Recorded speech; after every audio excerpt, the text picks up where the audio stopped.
All right. Well, California is still on fire. We're trying to take on Greenland and reclaim the Panama Canal. A lot going on out there, folks. Welcome to another episode of the Counter Media Podcast, where we cover what the regular media won't and the government doesn't want you to know.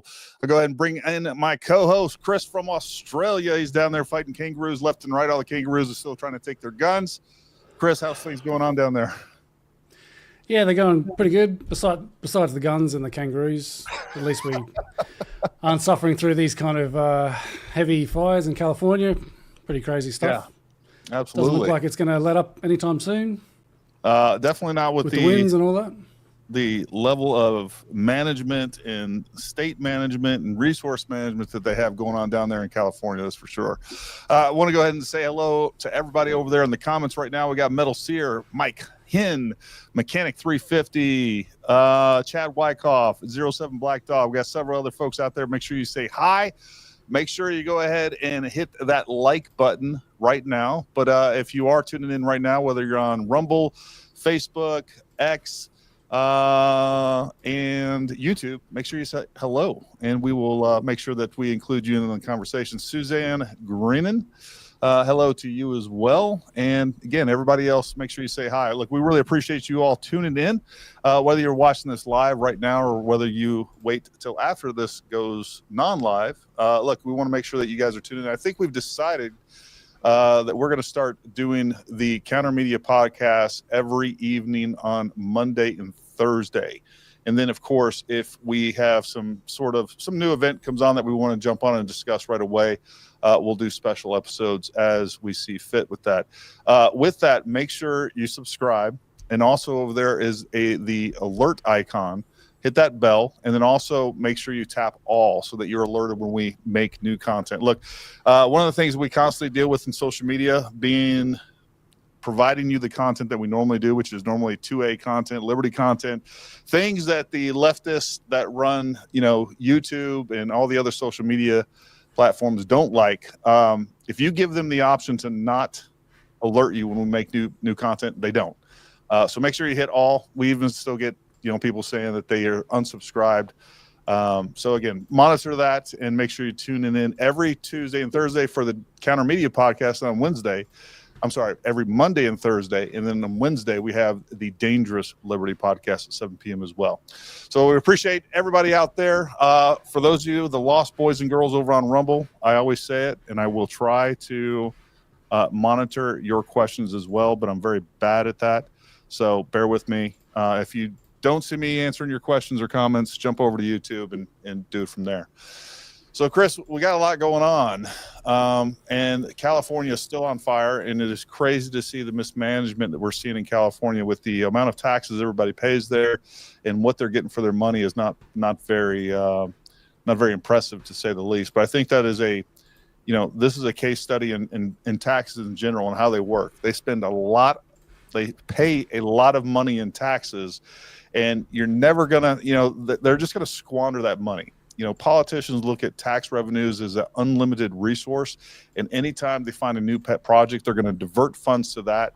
And then we almost never see the services, the everyday services that they're supposed to be paying for, those get underfunded. And we're seeing exactly that in California with the resources that they originally had allotted and resourced to fire control and things like that. So, they're spending billions of dollars on homelessness, while homelessness is continuing to rise almost 30% in the last year. And again, we see the different social programs that California is spending your tax dollars on. And some of that, even the federal money that we are paying in federal taxes, is being diverted to some of those pet projects that really don't have, that they're not going to give the American people a return on their money. And again, that's what it always comes down to, is they always want more money, and they continue to spend more and more, and you get back less and less. Your quality of life doesn't improve. That is the problem with taxes, and we see that again and again. Chris, I know you got some things up there that you want to share. I did want to show everybody a quick video. Let me see here.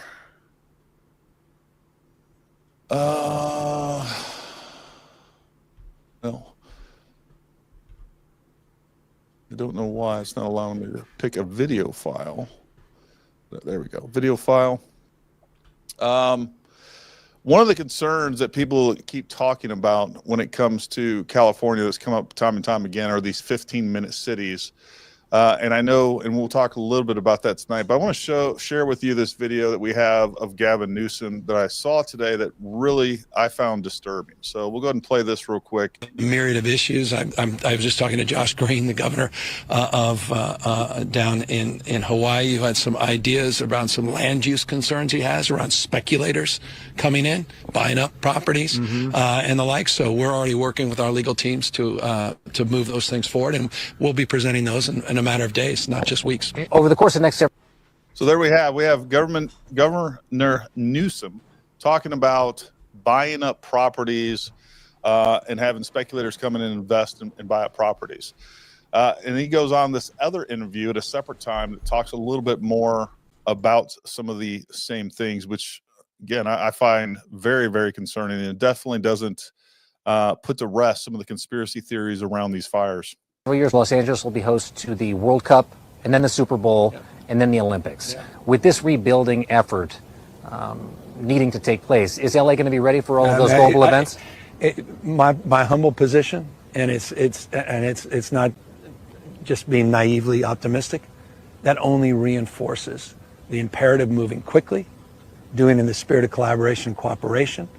President of the United States, Donald Trump, to his credit, was helpful in getting the Olympics to the United States of America, to get it down here in LA. We thank him for that.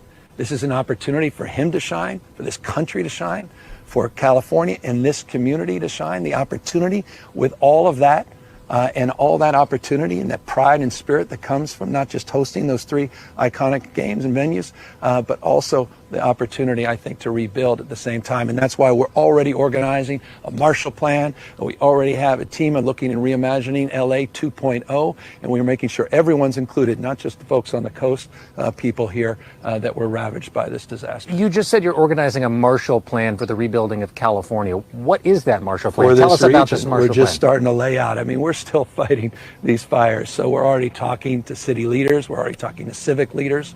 We're already talking to business leaders and nonprofits. We're talking to labor leaders. We're starting to organize how we can put together a collection of individuals on philanthropy for recovery, how we can organize the region, how we can make sure that we are seeking federal assistance for the Olympics more broadly, but also federal assistance for the recovery efforts, and how we can galvanize the community with folks that love this community to really develop a mindset so that at scale we're dealing with the scope of this tragedy and responding to it at scale with efficiency, like the executive order I talked about, time value of delivering projects, addressing building codes, addressing permitting issues, and moving forward to rebuilding and being more resilient.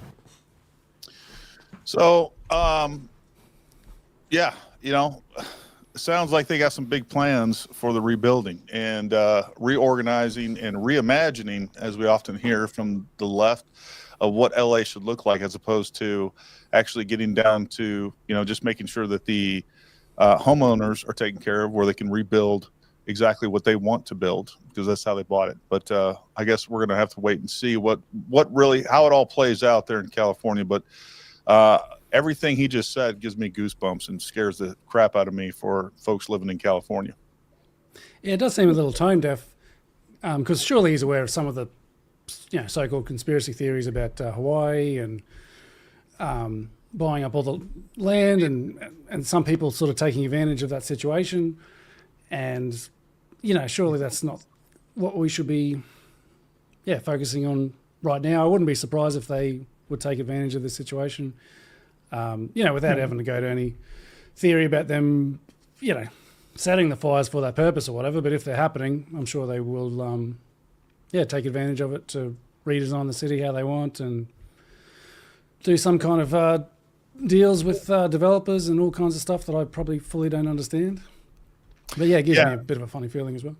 It does. And again, I do think when it comes down to it, look, the government loves these cities, right? They love the metropolitan areas because, again, they can control those areas and can see what's going on. And everybody, and we see it time and time again. We see anytime there's a large city, they're voting Democrat because they're so reliant on government resources, the government programs, government, you name it. I mean, from they don't want you to be able to get in a car and go where you want to go. They want you to have to take, the public transportation. It's just easier to control people. It's easier to track people. It's easier for government to get more control because you're going to hand over control, because that's the only way that you can improve your life is through the charity of the government that's already taken your taxes and everything else. They don't like those rural areas where, again, we believe in, carrying firearms, having a little bit of self-reliance, being able to have freedom to go where we want to go, to travel where we want to travel, and all these other things. Raise our own food, for God's sakes, things like that.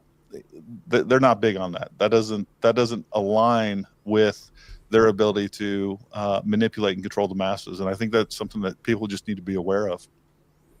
Yeah, if the people aren't dependent on the government doesn't really have the need to have so much power. So you're exactly right. Yeah. Of course, I don't know if it's just on my audio. It feels like your audio's cutting in and out a little bit when your voice. I don't know if you have a high pass filter or something on there. It may just be me. I'm not sure. It's always hard to say. Not sure. I'll keep an eye on it. It should be the same as before, but. We always know how electronics go. And that's what you get, folks, when we do things live. This isn't super polished. It's not going to be, and I don't want it to be, because I want, again, to make sure that you guys can talk about and are included in the conversation. And everybody over here in the comment section, you are providing additional information and really do contribute to the conversation all over. Some of the other folks that we haven't seen yet is A.M. Atkinson, All Hobbies Brady. TM55MX, good to see you. Hanks West, well, I'm assuming it's West Virginia 44RC. He's coming from West Virginia. Forever Patriot 77. Let's see, what does he say? California is not voting for these evil and wicked leaders. Our voices are censored by Newsom. Voter fraud. Lock rim up 212. All right. Yeah, I mean, a lot of things are going crazy over there, that's for sure. And just reading through the comments over here. Just did a bit of adjustment on the microphone, brought it a bit closer to my mouth. See how that goes for a while. Yep, that sounds better so far. See, I thought it looked better out of the way, but I suppose it sounds better when it's in the way. Yeah, in shot. I mean, anyway. We got Leanne Nolan. Is that any relation That's to Mom. you there? There Hi, you go. Mom. Thanks for watching. Thanks for the support. Absolutely. Say hi to my mum, everyone. She's a good supporter of the show. Khan says Newsom is basically a white male Kamala, never double speak and dribble. While he was actually, I'm gonna replay part of this because you're absolutely right. He's just making. We're dealing with a myriad of issues. I was just talking to Josh Green, the governor of down in Hawaii, who had some ideas around some land use concerns with our legal teams too. Okay, so first of all, I just want to point out, what is this exactly? As we talk, we got to do some back and forth. He's very animated with his hands, and he does. He just sits there and puts together a bunch of word salad. He's even worse with that in the second video that we played there. But it's a little. Yeah, I probably can't really say too much about the hand movements. I'm sort of working on that. It's actually a tip from Mum. Actually, she's like, "Oh, maybe keep an eye on your hand movements. You're a little bit too animated." So I'm trying to keep them planted on the desk, and all right, we'll get there. We'll figure it out. See, I thought this was me just being expressive, but apparently it's a little bit distracting. But see how we go. Just some behind the scenes things. Didn't mean to derail us there, but no, that's good stuff. Yeah, look, California is getting exactly what they voted for, and when their priority are all of these social experiments and these games that they're playing, really what they're doing is they're laundering money through their homelessness efforts and different programs. I mean, billions of dollars are going into that, and they're getting nothing in return except for more homelessness.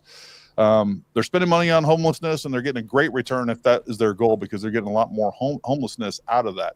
I don't think that we have a lack of shelter problem here in the United States, or lack of ability to, get in a home. What we have is a mental health problem, and we have a drug problem that people aren't willing to address. And when you make it easier to do drugs and you give all this extra money for these homeless programs that then create jobs that people want raises to, they want to expand their departments. That's all we're ever going to see is growth in those programs, and they never get anything done. It's like most of the programs that we see in the federal government as well. Yeah, it seems like the war on drugs gets you more drugs. The war on poverty gets you more poverty. 100%. Yeah, this is just some footage of the fires. Pretty crazy stuff.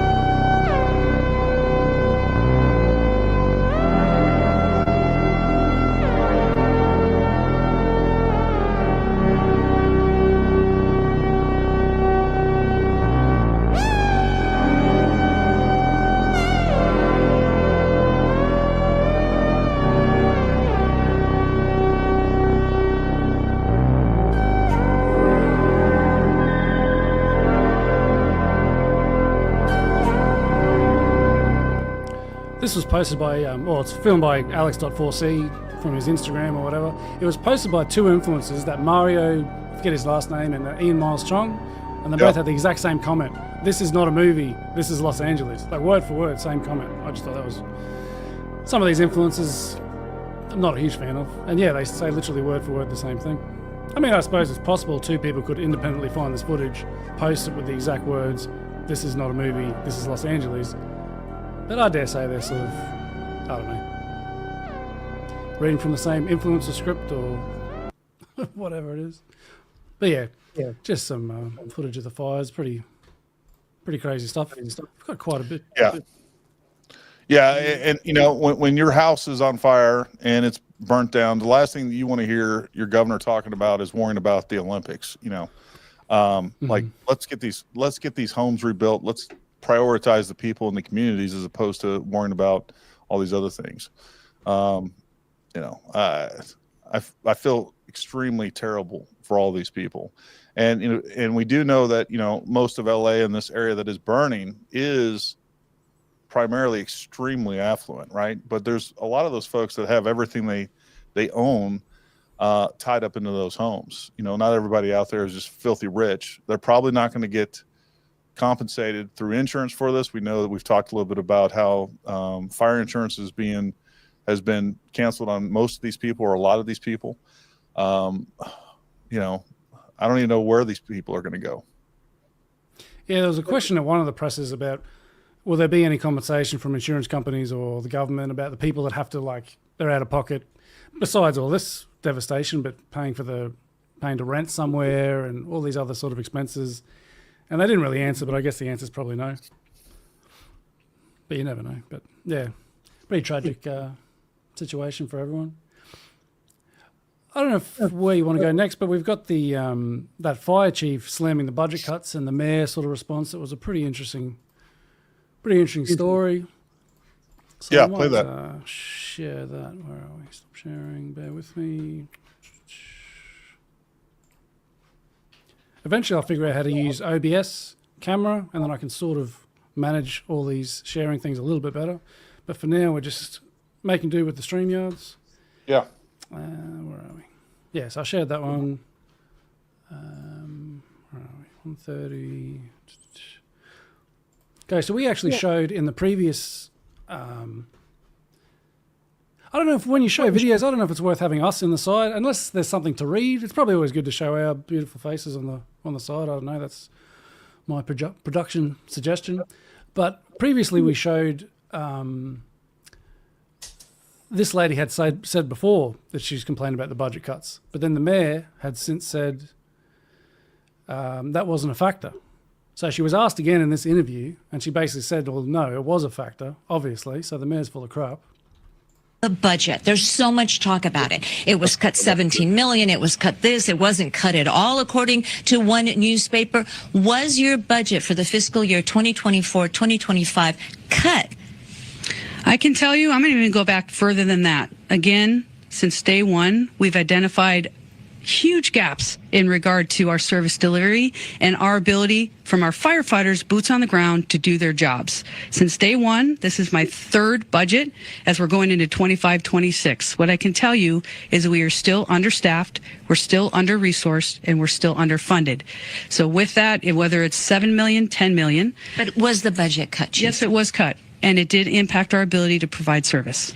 Let's talk about that memo. You sent a memo, a scathing memo, to the Board of Fire Commissioners where you expressed your concern that you were not going to be able to do your job. Your firefighters would not be able to respond adequately to a major emergency like a wildfire, like what we're seeing right now.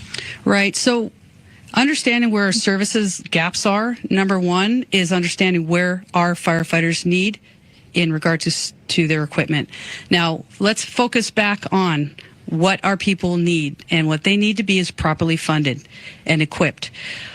Whether it's $7 million or not, it doesn't matter. It impacts our ability, just like you said with the board report, of our ability to provide service, and that's on a normal day. Our firefighters are running over 1,500 calls. They're transporting 650 patients a day on a normal day, let alone the last 3 days of what we've had with significant impacts that have changed the communities that we serve, their lives forever. So with that, we're going to continue to fight for what we need to. That is my job as the fire chief of the best fire department in the world. In December, you wrote that memo. You said that these budget cuts were going to severely affect your department, from everything from brush clearance checks to make sure homeowners were doing what they needed to do, to fire hydrant checks.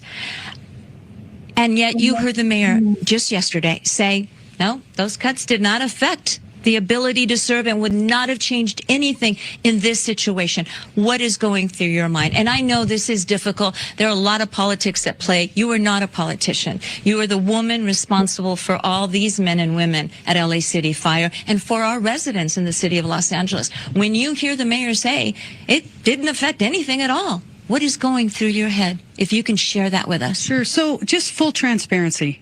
Again, my position is to make sure that our people get what they need to do their jobs, and also, mind you, that they get to go home to their families. The amount of calls that our firefighters are running today has doubled since 2010, a 55% increase with 68 less people. Full transparency, this isn't a new problem for us. Since the 3 years that I've been in the seat, I've sounded the alarm to say we need more. This is no longer sustainable. So with that, we're now in a position to be properly funded. We are screaming to be properly funded to make sure that our firefighters can do their jobs so that we can serve the community that we took an oath. But when the representative of the city says... I'll just skip ahead a little bit. Because she's very kind of delicate. She's basically saying, yeah, the mayor's full of shit, but she's being careful about it. It is capacity, but we need to be funded appropriately, and that's where my head is, you asked. The mayor said it didn't affect your ability to respond. Did it affect LA City Fire's ability to respond, starting with the Palisade Fire and then this domino effect of fires, including the Archer Fire that we're seeing happen right now in Granada Hills? Yeah, I think obviously any budget cut is going to impact our ability to provide service. That's at this point, that is a ground truth in regard to our ability. If there's a budget cut, we had to pull from somewhere else. What does that mean? That doesn't get done. There's delays. So in the end, again, I'm going to focus on getting us what we need from this particular catastrophe and disaster and how much it's impacted the communities that we love. I got to go after the things that will help our firefighters, keep them safe, and make sure that if and when this ever happens again, that we're properly funded and that we have the ability to do our jobs and keep people safe. What is your message to city administrators, starting with Mayor Bass? My message is the fire department needs to be properly funded. And it's not.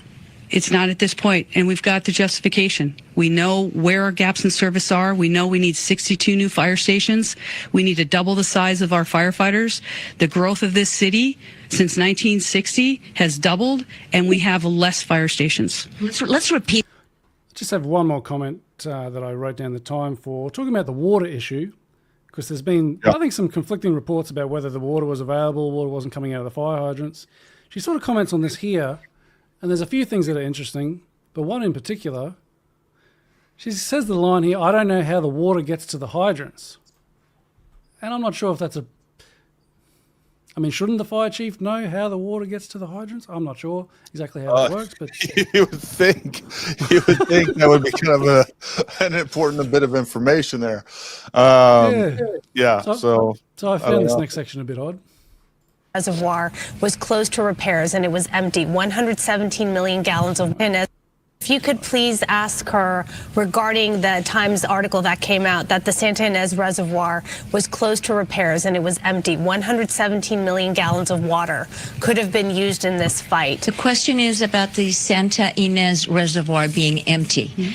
There's been a lot of questions about that. Sure. So my stance on this is when a firefighter comes up to a hydrant, we expect there's going to be water. We don't control the water supply.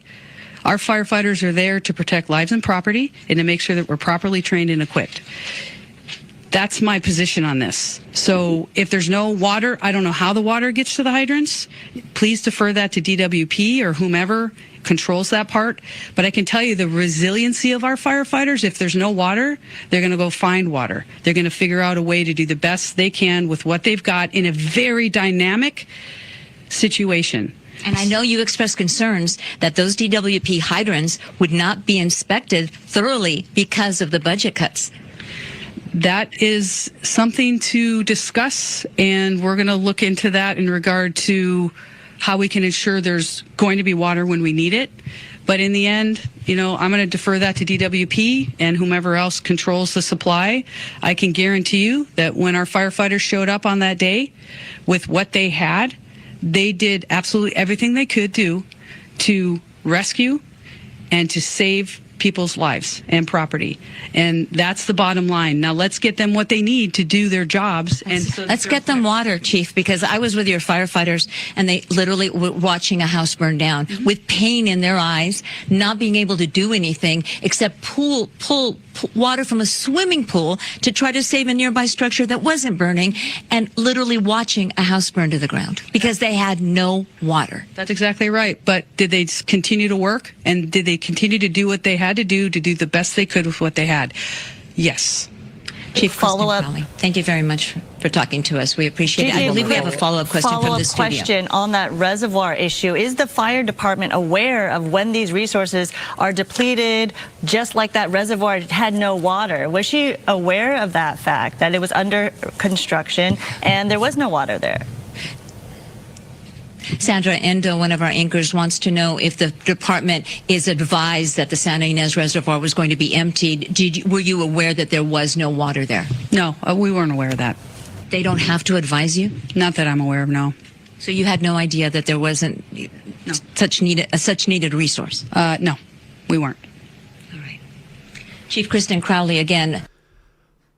So I thought that was kind of amazing that there doesn't seem to be much coordination with the information between the fire chief with those sort of important bits of information about not knowing how water gets to the hydrant. That's completely unacceptable, inexplicable. Yeah. If you're telling me that, hey, at any given day, a fire truck can go out and half of the fire hydrants or whatever percentage or whatever area is those fire hydrants aren't able to deliver water like they're supposed to be able to.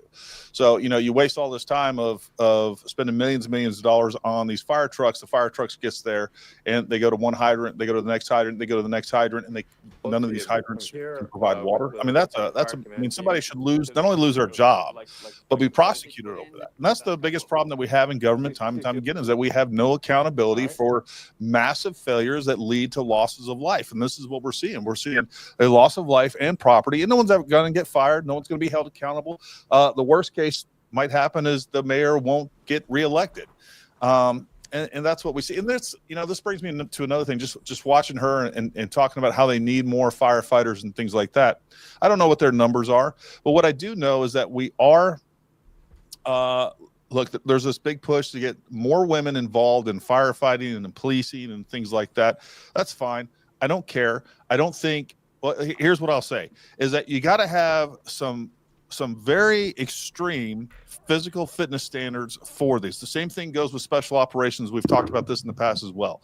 Look, a person, if there's there should be some sort of PT test where you have a 200-pound sandbag or whatever the heck it is that you have to move from point A to point B. And if you can't do that, then you shouldn't be on the job. And what I know for a fact is that there are a vast majority of women, God bless them, they're built a certain way and all these things, they can't physically do this.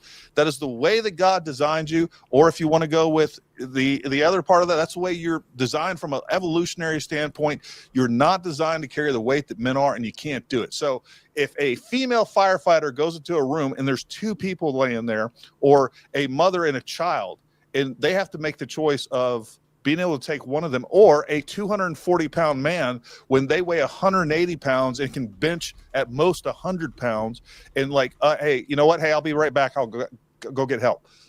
So even part of this problem of like needing more people, you need more people based on what? Are we augmenting a large portion of that firefighter population with, we're having to add 30% more people because we are now adding 30% more women, so we need twice as many women to replace one male firefighter. That's a problem. And regardless of how anybody feels about any of this stuff, that is a fact. Like, you can't get away from the fact that women can't physically they don't have the physical strength that most men do. It's just a thing. And I'm okay if we are pushing women to go do certain roles that were once considered strictly masculine, as long as they can perform the exact same standard. But the problem is that's not what we're doing. We're lowering standards so that we can move down to the least capable person and make sure they feel included in a job that they can't do. Yeah, and on that, if you'd like to share my screen, that reminded me of this video that some of you might have seen of some comment about whether or not this lady here could carry someone out of a fire. I don't even, well, first of all, I don't know if this is a lady, if there's a dude being a lady. I don't even know what's going on here. The whole thing's confusing to me. Yeah, I don't know. We'll have to investigate a bit further. You want to see somebody that responds to your house, your emergency, whether it's a medical call or a fire call, that looks like you. It gives that person a little bit more ease, knowing that somebody might understand their situation better. Is she strong enough to do this? Or, you couldn't carry my husband out of a fire, which my response is, he got himself in the wrong place if I have to carry him out of a fire. Right there.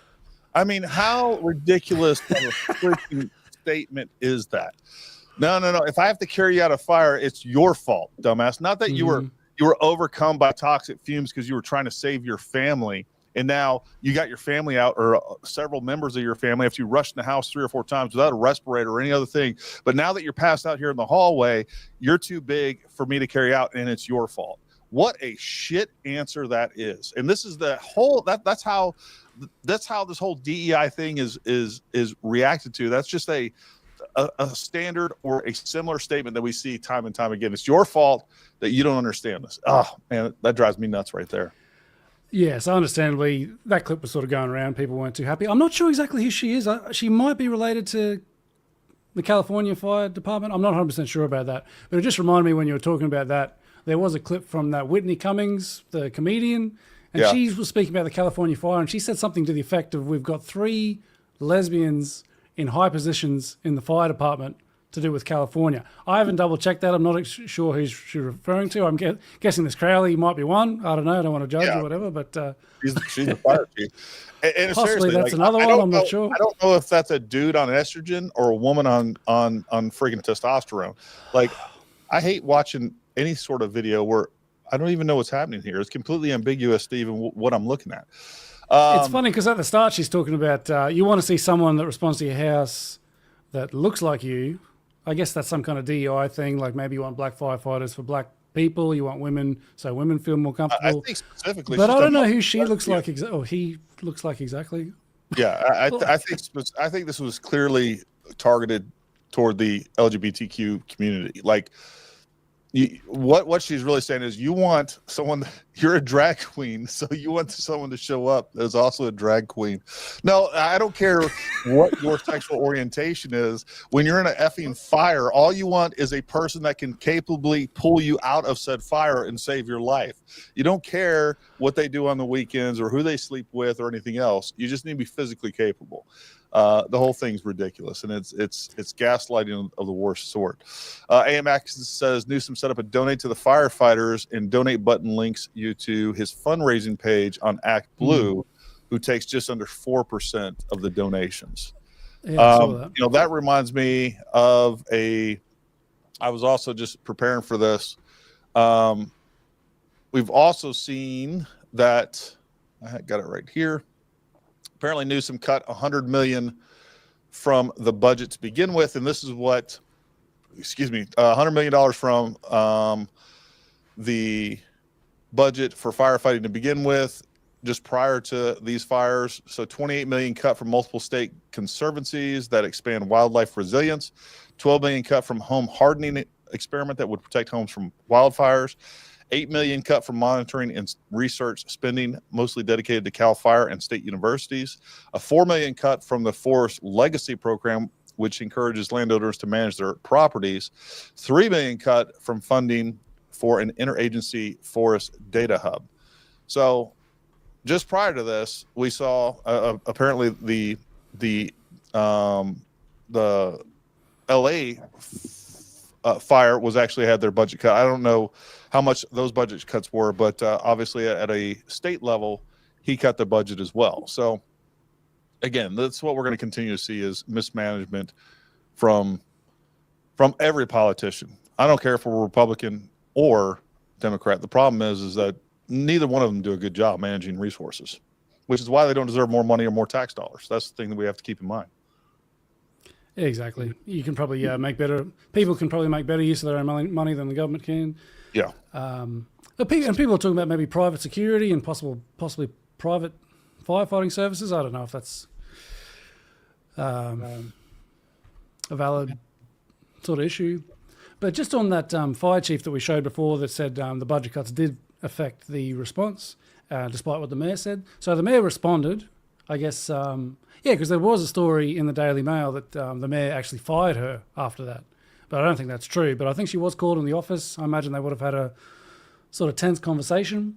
And then if you want to share my screen again, I've got a little bit from the presser where the mayor sort of responded. Let me just say that, as you see here, the chief and I are lockstep in our number one mission.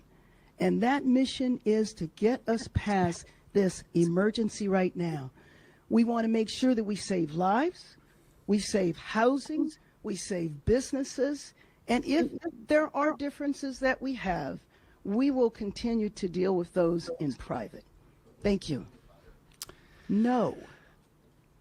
I think, I'm not sure if it was there, but somewhere in this press conference she was asked, sorry, excuse me, just had some sound going off.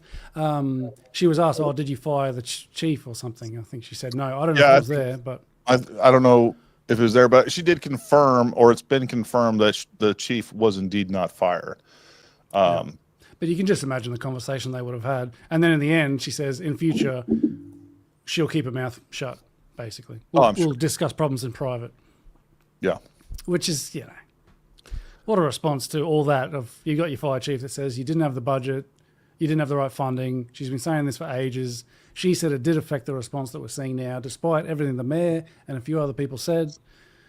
As in, I think we played a bit of it in the previous streams where they're like, oh no, the way that the budget works, like that was cutting here but not here, and it really didn't affect it. And it's just the unprecedented wins that was the factor, and there's really nothing we could do about it. But the fire chief says otherwise, and she's basically told to be quiet, I imagine. And in future, those kind of criticisms won't be made public, which is pretty dodgy. Yeah.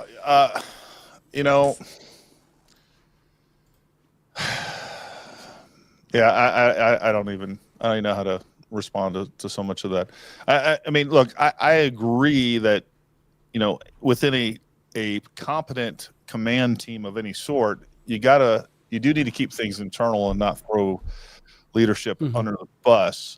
But for minor things. But when we're talking about lives being lost and property being lost, and then there's some sort of weird plan, it seems like, where they're going to go in and buy up these properties or, claim eminent domain or whatever that we got going on there.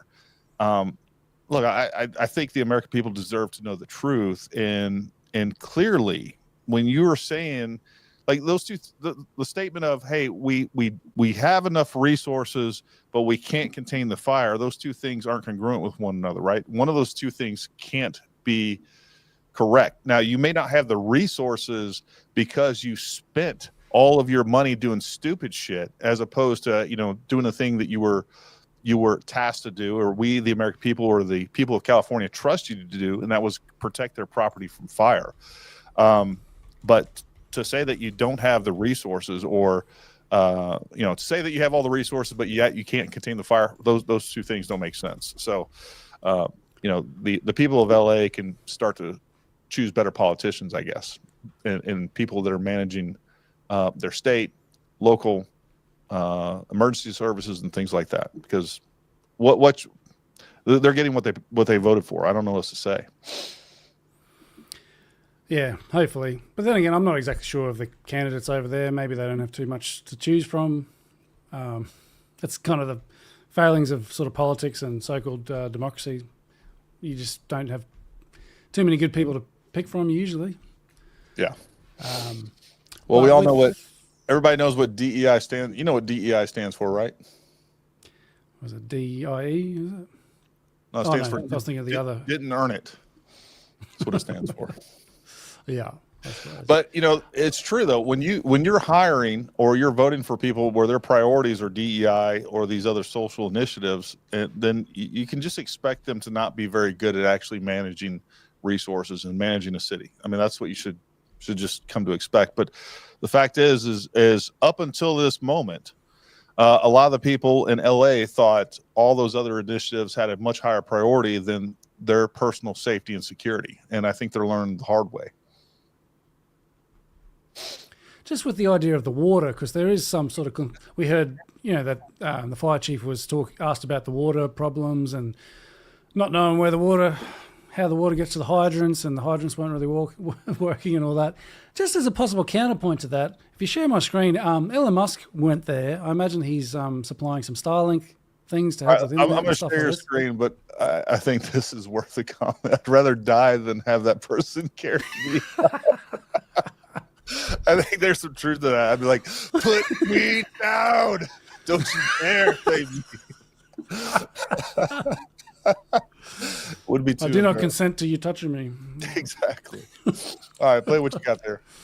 Yeah, I just have to find the exact spot. Just bear with me. I can make it full screen, but just let me find the spot first. I'm here with the fire command team. Besides steel and concrete, is there anything else? Availability. Was water availability? That was All right. All right. What about water availability? Was water availability? I understand that was like not an issue in Malibu. Is that correct? Is it water? Yeah. So there was water. We have several reservoirs and casinos that we use a lot. Now, just an example, if we have one building burning, we could flow 1,000 gallons a minute on that one building with the hose legs that we put in to stop it. You can imagine 1,000 gallons. I'm hoping house, it's. right? So the amount of water I'm not hearing this audio. Or you guys? It may be my headphones. I don't know if I'm having a problem with my headphones or what, but I'm not hearing. It is pretty soft. That's about as loud as I can get it. Basically, the guy is saying. Oh, okay. Well, I'm hearing you now. So I don't think we got any audio on the video for whatever reason. I imagine it might be playing, but just super soft. But maybe it's not playing at all. Sorry if I that's hear the it. case. To compensate. So they park out there. Now it's out again. DWT did Nothing's really changing. Yeah, I think it's just really soft, and it might sort of just be tipping over the filter. But basically, I'll translate. All right. Right, and then we have our own agency. Basically, how do I? The Twitter video player is just horrible. By the way, I can't do anything. I can't change the volume. I can't skip. Correct me if I'm wrong. But basically, Elon Musk is saying to him there. I heard that in Malibu, the water wasn't a shortage, but elsewhere it was, and maybe something to do with the reservoirs or whatever. But whoever he's speaking to is basically saying, no, what the issue is just because we were trying to push so much water through at once there's not enough pressure or something. So it's not a problem with not having enough water. It's just the water distribution system can't handle pumping out so much water at once. That's basically what because Elon Musk was trying to push him to say like, hey, you guys didn't have enough water, right? And the guy's basically saying, no, we did, but it's more to do with the distribution and not having enough pressure. That's my understanding of that. I don't know how true any of that is. They're saying they have the water volume to cover these, but for whatever reason, their system and distribution doesn't allow it to have enough pressure to get the water to the place it needs to go. Yeah, because they're using so much, basically, at once. Oh. Which might make sense, possibly. I don't know how these things work. You might want to like design systems for like the worst case scenario. I mean, these are life-saving It's not the first. systems. I don't know. It's not like the first fire there too. It's like having a life support without some sort of backup battery. Like you don't. That's not usually how those things work. George Koo, if I'm saying that right, and I haven't heard this. If you didn't know, look, of course, the LA Fire Department donated a bunch of their supplies to Ukraine. I haven't heard that before. I did show briefly an article of that in the last stream, actually. So if you want to check that one out, you can go check out previous podcast. It's just a brief mention. There was an article that, yes, maybe a few months back. I forget what the time was. But yeah, California, maybe LA in particular, did donate firefighting supplies to Ukraine. Yeah. So. Yeah, I don't know where Jason Sponsler is tonight. He must be working or something. Mr. Jason. I'm now getting to the point to where we're getting the audio problems on your side and on the comments. I'm still way behind that. I think that was referring to the Elon Musk video I was playing, I imagine. Which was what I was saying. There is audio, but it's just super low, I imagine. Yeah, see. But anyway, the other people are saying the audio is good to go. It's probably just on my end. For some reason, I'm having some audio issues over here. I'm not hearing it. Yeah, it's probably all your fault, but that's all right. We'll forgive you if you're lucky. Please. Well, this is another issue that's come up that I did do some research because I was wondering the same thing about, everybody's saying, well, look, you got an ocean right there. There's been lots of memes put out with, that.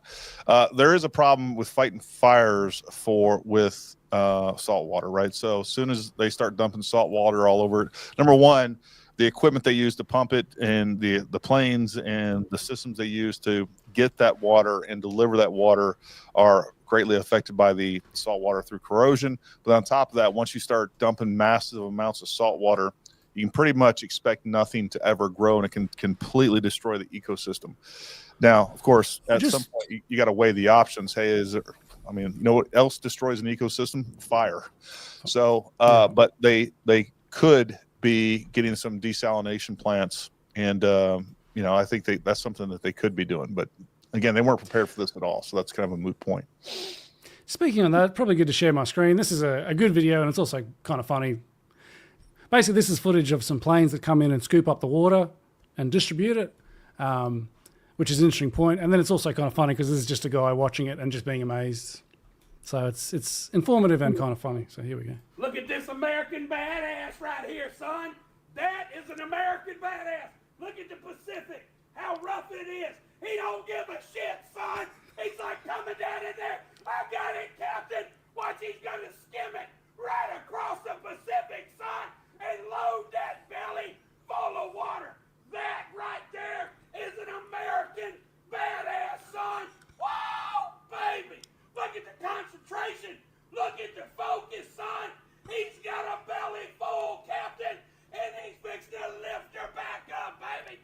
Holy smoke, son. That is an American badass. And here comes another one. Balls of steel, son. Balls of steel. Look at him. He's like, I don't give a shit. We got a fire to put out. Whoa, son. Thousands of gallons of water. And he just lifts off and flies off into the damn sunset. And here comes another one. Holy shit, baby. Look at him, son. That is some badasses, baby. I was hoping they show it to release, because then they release it over the fire. I thought it was in that clip. I thought, yeah, that was kind of entertaining. I'd never seen that before, but it's a little bit amusing too. Oh, whoops, damn it. But anyway, I was just going to show that's actually been community noted because apparently they were Canadian planes doing that. Well, at least So it's not perhaps they were Australian planes. Well, point is, I don't think they were American badasses. See, I spoke American for you there. Normally, we'd say badass in Australia, but anyway. Yeah. Yeah. Because it's spelled AHHSS. Well, see, change the spelling, everything. We've got a bit of ARSE. But yeah. Still, that was. Yeah. I mean, that is pretty impressive. And it's interesting the point of using salt water and having to weigh up whether to use that. It has its pros and cons.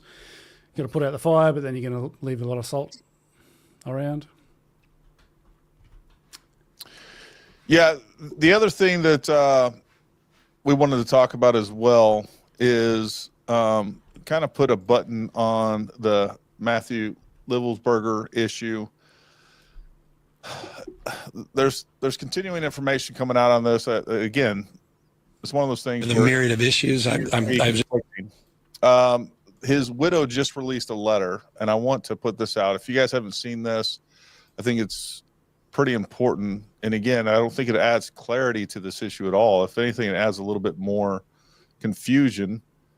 But the statement of Jennifer Davis, my name is Jennifer Davis, the widow of Matthew Livelsberger. I have kept silent until now because I, like you, have been in a state of pure shock and denial. The only reason I've decided to break my silence is because I know that I owe it to our daughter. In a world of endless internet opinions, our daughter needs a post somewhere that speaks the truth of her father. The truth is, we were Matt's entire world. He loved being a father. He shared our very first Christmas as parents together with our beautiful daughter this year.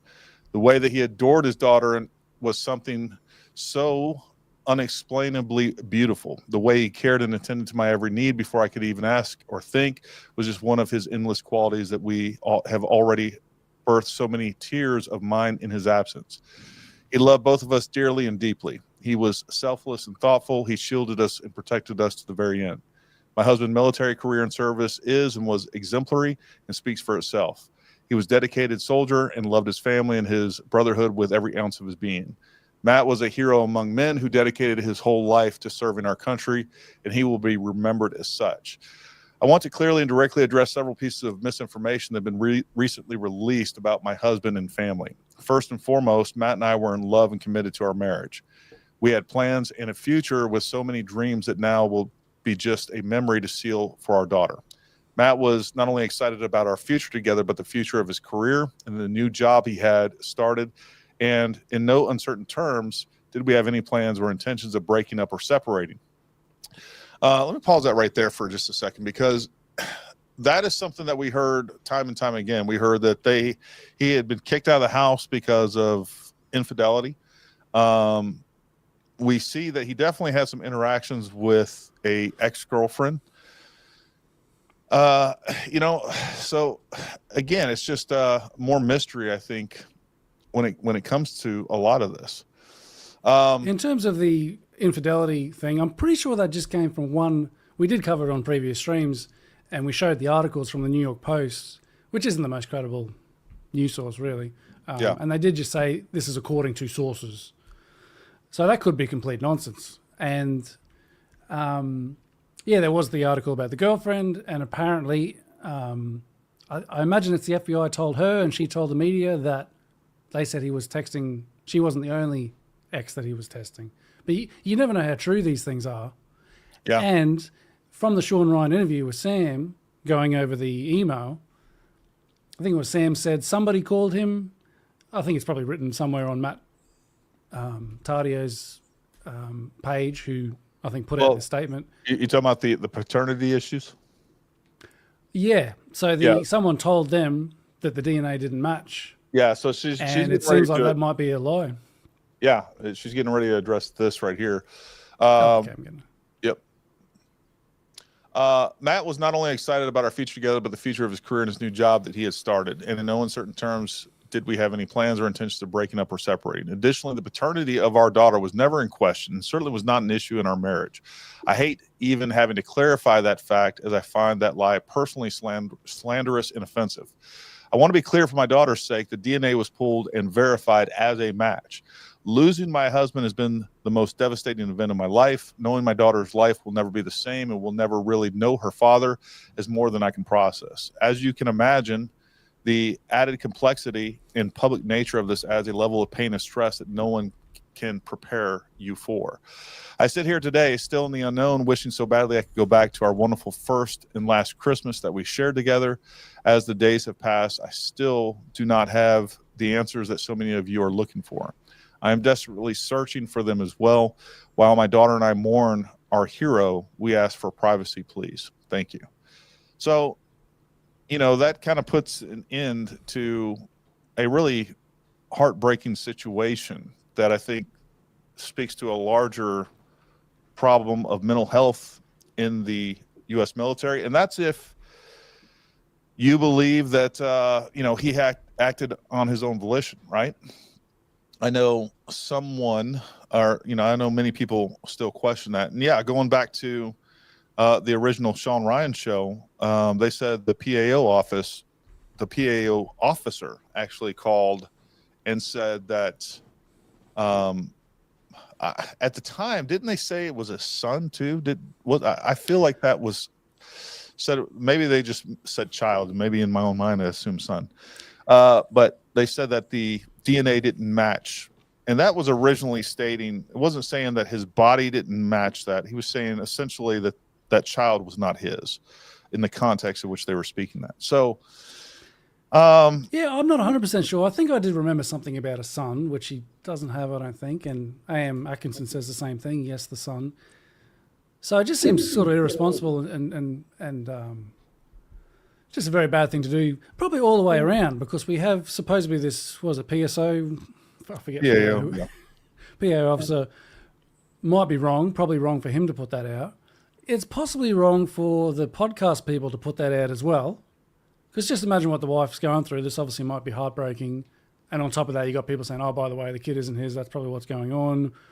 And then the ex-girlfriend, maybe she should not have come out and said all these kind of things. Because someone else in the comments here, I think Jarek, said what? You still can't be friends with an ex, which is a good point. He might have just been texting, nothing to do with infidelity or something like that. But then just with the ex coming out, it makes it, paired with the New York Post story, it looks like he cheated on his wife and they broke up and now he's trying to hook up with someone else. That's sort of what it looks like. And if all that's not true, it is just such a tragic thing to put upon his wife and daughter on top of everything else. Yeah. I don't know, man.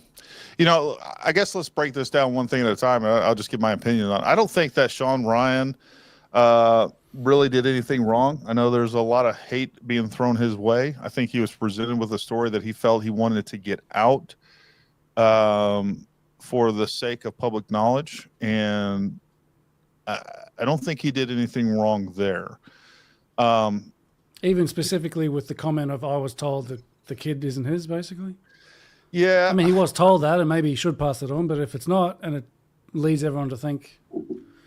Well, the question is, do we want media to start deciding what facts to tell us and what facts we shouldn't know for whatever reason? That's an agenda-based decision as opposed to like, hey, give it to the public and let us know. And the fact of the matter is, anytime that you're passing real-time information, there's going to be incorrect information. I hate the term misinformation, but there's going to be incorrect information. But I think we, the American people, deserve to know as much as we can get, and then, kind of cover it from there, right? What I don't think, what we see a lot of people do is, they're presenting information at the same time. They're adding a lot of speculative nonsense in with it as well. And I think there was some of that in the Sean Ryan show, and there's going to be some of that no matter what you do to some extent. But I think, again, giving people the information is the way to go. And that's the problem that we're having with the news, the mainstream media now, is they decide what information to share with us, what not what information to withhold. And there's a variety of agendas that you can justify that with. Some of those may not even be nefarious or political, but just give us the information. I think that's just the best thing to do. And I think that's what Sean decided to go with. And I think, of course, you're going to get hate either way, right? You're going to get criticized no matter what you do. That's just part of any of this that we, anytime that you put anything out on social media or anything else, you just got to be prepared that a lot of people, probably 30 to 40% of the people are going to disagree with you in one form or another. Yeah, I think that's a good point. I think because Matt Tardio, a previous guest who put out that statement, he was asked as well about that. Do you think, because Matt Tardio is obviously saying it was wrong for this officer to put out that information to Sean Ryan, especially if it's wrong. But he was asked, but wasn't it Sean Ryan's fault as well for passing that on? And Matt Tardio said, no, I think Sean did a good service. He was just being transparent. So I basically had the same kind of idea that you had. I agree with that. Look, I mean, people are going to. The only thing that you can do in any of these type of circumstances is do what you think is right at the time. Look, you don't have the luxury of hindsight, and all you can do is go by your own morals, your principles, do what's right at the time, and then if there's mistakes made, you can go back and correct the record, give your apologies, whatever you need to do. But I think sharing that information in real time or as quickly as possible, I think is the right answer. And, good on Sean for having the courage to do that, because, whether it be concerns about his reputation, whether it be concerns about lawsuits and things like that, I think he went out on a limb. And the other part of that, a lot of people will say, well, he just did that for views, because I think that was his podcast that has had the most views ever, I think, at this point. So maybe. And if it wasn't for him, we probably would not have that email, because when it forced the police to address it in that presser, and they did say, we have been aware of that email for a while, we're just trying to verify things. Whether they would have released it, who knows? So we might have got it because of Sean Ryan's podcast, probably. And it is, it's public information that we should know. I think that's what Sam said too. He goes, I've got public information, I shouldn't hang on to it. That's why I showed it on the Sean Ryan interview. Yeah. Well, and look, I see people talking about the grammar. I mean, my God, anybody that wouldn't, if you're going to release a statement, hopefully you'll do a grammar check and have 3 or 4 people look at it before you post. I know I would. I'd throw it into a Word document, make sure that it looks good, the grammar's good, punctuation's good, it makes sense, and I'd have like 2 or 3 people read it before I sent it. So I don't find that all that weird. I'd find it weird. She could possibly just be a good writer too. Yeah, maybe she's an English major. I don't know. Yeah. So, and I think there is going to be some kind of further interview coming out in future. Yeah, so you still can't be friends with an ex. I wish my wife was here. I'd ask her. She would say no, I can guarantee you. And I would say no. I would say no if it went her way too. No, you can't be friends with your ex. But that's to each their own, right? If I know there's some couples that are cool with that, others are not so much. It is odd. I mean, let's be real that it's odd. It's also odd that we heard from the ex-girlfriend before we heard anything from the wife. There was somebody within our group, Piper, behind the scenes that help us out with all this stuff. She brought that fact up, that it was odd that, it almost looked like the ex-girlfriend was a little bit of an attention hound on that. Maybe or maybe not. Maybe she had no bad intentions whatsoever, and it's just the way that she went about it. And again, people are going to criticize. And if she released it later on, like, hey, you had this information way ahead of time, why didn't you release it sooner? So, yeah, who knows? People could say, look, you release it to the FBI, that's good enough. Doesn't have to go public, perhaps. Yeah, and this is just a case in point here where people are perceiving this letter differently. I find the letter combative.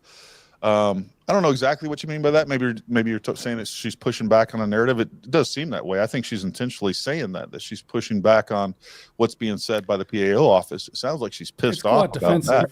which it is, and possibly understandably. It's I would defensive. say she's on the offensive at that point, because let me tell you something. If that's incorrect, if number one, if the PAO officer actually said that, the Public Affairs Office of the United States Army, if they said that to Sean Ryan, they probably just shared it. That was the person that shouldn't have shared that information. Like, that is wholly inappropriate that he shared that information with Sean Ryan. That's none of Sean Ryan's business, and that's personal identifying information. That's personal information that should not have been shared from the PAO officer to a media source. Just on that note, have we got confirmation that actually happened, or have we just heard it from Sean Ryan? I mean, we just heard it from Sean Ryan, and that's why I'm saying if he shared that information, he shouldn't have with Sean Ryan. And Sean Ryan did say, he said something, hey, just between us or off the record or something like that. And then he said something along the lines, well, you shouldn't have shared that information with me if you don't want it put out. Or maybe, the PAO officer was sharing that information, hoping that Sean Ryan would not put that information out. Either way, it was put out. It was shared. He shouldn't have shared that. That should have been where it was. Yeah, I don't know. Let's see. He said, I stopped watching Sean Ryan when he was talking about God, and then saw UFO UAP while hiking in Hawaii. Weird.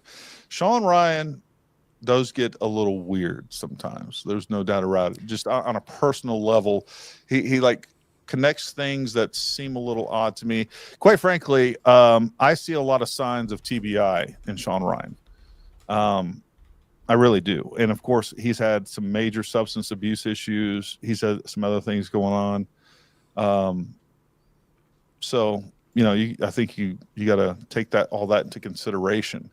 That being said, the fact is, if Sean Ryan can do the things that he does and is successful as he is, and he does have those problems, well, everybody out there, you can do the same thing. Just pick something and get after it and do it as best you can, and chances are you'll be successful too. Yeah, I've only seen a little clip from his interview with Megyn Kelly. There's just a clip there. This is on YouTube. How former Navy SEAL Sean Ryan went from crime fighting to crime committing in the drug world.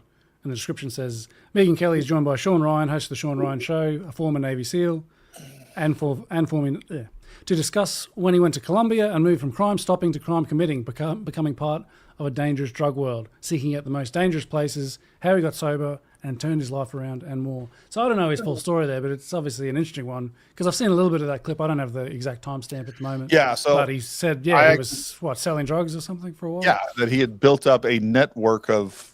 He was basically a fairly large drug dealer, is what he implied. I watched that with a slack jaw. I was like, "What? Did you just admit that on TV?" I'm surprised he did that ever, and then B, that he admitted on TV. And some of these things, the problem with this, if we get into the kind of legalistic side of this, some of the problems that we're talking about here, he had these abuse problems when he was either in the military and or when he was working as a contractor for the CIA. So the problems there are that he has a top secret SCI clearance at a minimum, if not some additional clearances. And some of those you have to pass a polygraph for. Now, there's two types of polygraphs that you end up taking, either just a CI, counterintelligence polygraph, where they basically do a polygraph test. They just want to know if you are a counterintelligence agency or you have any ties to any intelligence agencies and or are working on behalf of another country. And they'll limit the questions within that polygraph for that. And then you have a life history or whole history polygraph where they ask you everything. Have you ever done drugs? Have you dealt drugs? Typically, and of course, there's one thing about passing those. And look, in this community, I've been part of the contracting community for a long time. I know guys that have taken polys and have passed them and shouldn't have passed them. And there's lots of different ways that even within the community, we talk about passing those certain polygraph tests. But the reality is that he could actually be committing or admitting to a criminal offense, because that would be a federal offense too. So, I think he's opened himself up to possible prosecution with some of those things. And besides that, it's just not really that smart to do. I don't know what. I don't know how long those terms are. I don't know how. Oh God, however long things go. Look, and speaking of TBI, I constantly, I guarantee you, I have some TBI issues. I constantly have memory issues and forget words and do dumb things, say dumb things all the time. But I do see him draw some weird conclusions and things like that to me indicate either he's possibly on some sort of substances sometimes or is still suffering from some major head traumas. Anyways, I don't know too much about him, so I probably shouldn't say too much. He's a mixed bag because on the one hand, he's doing he did this, which is pretty good. He's also got the interview with the talking about Romania, which we might come back to later. That looks quite interesting. But then at the same time, some of it sort of seems kind of this almost like neocon fear-mongering in a way. I haven't seen the full interview with that Sarah Adams, is it? But a lot of it seems to me fear-mongering about a massive ISIS attack and a massive Al-Qaeda attack. And as I said, I probably shouldn't speak too much on it because I haven't looked into it, but it's just my vibe that a lot of it seems a little questionable. I'm not sure exactly what's going on there. But as I said, he does some good stuff as well. I'd have to look into him a bit more. But he's a very interesting guy. I only first heard about him like a couple of weeks ago. Probably after New Year's Day, really. You talking about Romania? Yeah, he's got that Romania interview coming out, which looks pretty good. We might come back to that. I guess it's my headphones or my headphone connection or something over here. It keeps cutting out, so I'm missing pieces of what you're saying from time to time. So if I'm asking for clarity, that's why. Team 55MX did bring up this question. Gary and Chris, I have a question. How do we know that he was the body in the Tesla? I feel like you answer that for yourself first, Chris. I'd say, well, it seems to match up with all the other, like the footage of him driving up and the footage of him along the way charging the Tesla, driving the car up, pouring the fuel in the back just before. It all seems to match up to be him. Yeah. And anything's possible, but there'd be quite a lot of work to fake that, which is possible, but I just don't see any real evidence that they've done some elaborate switch the bodies and he's somewhere else still alive maybe. I haven't really seen any evidence of that. I should stay open-minded, I suppose, but yeah, I think that's him. I am open-minded on that, but I feel the same way. I don't feel like there's enough evidence to point us in a different direction. Here's my other thing too. If there were the level of sophisticated people involved and with pulling off that hoax where he's dead prior to, or it's a different body, or he switched body, like we would almost even need clarity on this, like, because there are theories out there where it's not him, he switched somebody out, and then there's a theory that, I don't know, maybe we put another dead body in there and we switched, or they killed him ahead of time and did all these things. If you're dealing with that level of sophistication, I think they would have chosen an entirely different, more plausible way to end his life. I do think it's him. I don't think he's still alive. I think he's dead. The longer that I've thought about this, the thing that makes the most sense to me is that we have an extremely disturbed guy that I think was dealing with some major PTSD, probably a lot of TBI, and what we see is what we get. I also think, and at the time too, he admitted, well, again, if you trust that those emails came from him or in the documents that they were able to exploit from those phones within the car, he basically says that he was taking drugs and things like that. And I think that explains a lot of stuff there. The other part of that, where I keep going back to the TBI thing, is I actually pulled up some of the TBI symptoms on this, especially long-term TBI. And one of the major things is impaired judgment and impulse control. So not only can you become delusional in many different ways, but you start giving into a lot of crazy impulses. You have emotional irregulation, relationship challenges, all these things. And on top of that, you throw in some substance abuse. And I think that's what you get. And honestly, where I personally stand on this is I think it was him. I think he was a damaged dude, and I think he killed himself, and I think he did it in the most despicable way possible. I want, as a fellow Green Beret, number one, I can understand the trauma. I've dealt with a lot of guys that were dealing with a lot of trauma, have, destroyed their marriages, went into a lot of chemical dependency, whether that be prescribed drugs or illicit drugs or just alcoholism, and destroyed their entire lives. And then some of them ultimately ended up killing themselves. Some of the greatest dudes, brightest minds, just damaged beyond repair, and then just end up on a slippery slope down to the worst conclusion and end state that you can end up in. At least they didn't put everybody at harm. I am quite frankly, if what I believe is to be true, that is him, and then he went and built a bomb that could have possibly killed people, I think is about the worst thing that you can possibly do. So that's kind of where I stand until I see evidence otherwise. But as the evidence is, that's how I perceive it. And I think I don't have a lot of respect for him, to be honest with you. And that's just being honest with you guys. I hope that we see some evidence later on that says otherwise, but he injured like six additional people. But I think he became deluded. He thought he had some answers to some things, and I think that mental illness played a part in it. And I think that if we were able to, and of course we can't now, if they were able to actually examine his brain, I think we would see someone with a lot of traumatic brain injury. And I think that would explain it explains his actions, but my thing is it doesn't excuse his actions. And at the end of his life, he put a lot of people in danger, and I have a real problem with that. Yeah, I don't think I could say it any better. I generally agree with. Yeah, understandable but not excusable. That's a good way to put it. Yeah. Someone, I think it's Team 55MX, said in response to me sort of being a little bit critical about Sean Ryan and the Sarah Adams, because I said, I haven't really looked into it. Here's my gut reaction. He says, yes, please look into it first. Sarah Adams knows her stuff. That's fair enough. I should look into it more.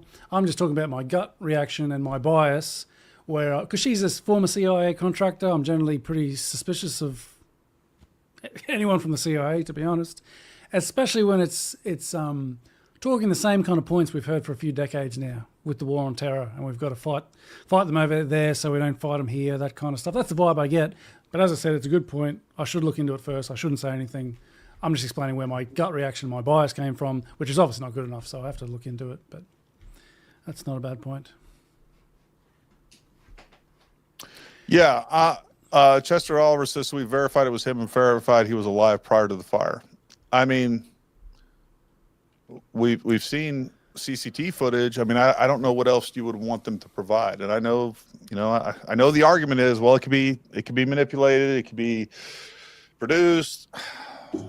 Then nothing's real, and we can't go off of anything. All we can do is go off the information that we are given, and of course be skeptical. But I do believe that footage is real. I don't have any reason not to believe it at this point. So I believe the footage that shows him, I think it's him, getting out of the truck, dumping fuel in the back of it, and then driving over in front of the Trump Hotel. I mean, I just don't know why I would believe anything else at this point. I don't think that he was some great threat to some super compartmentalized projects.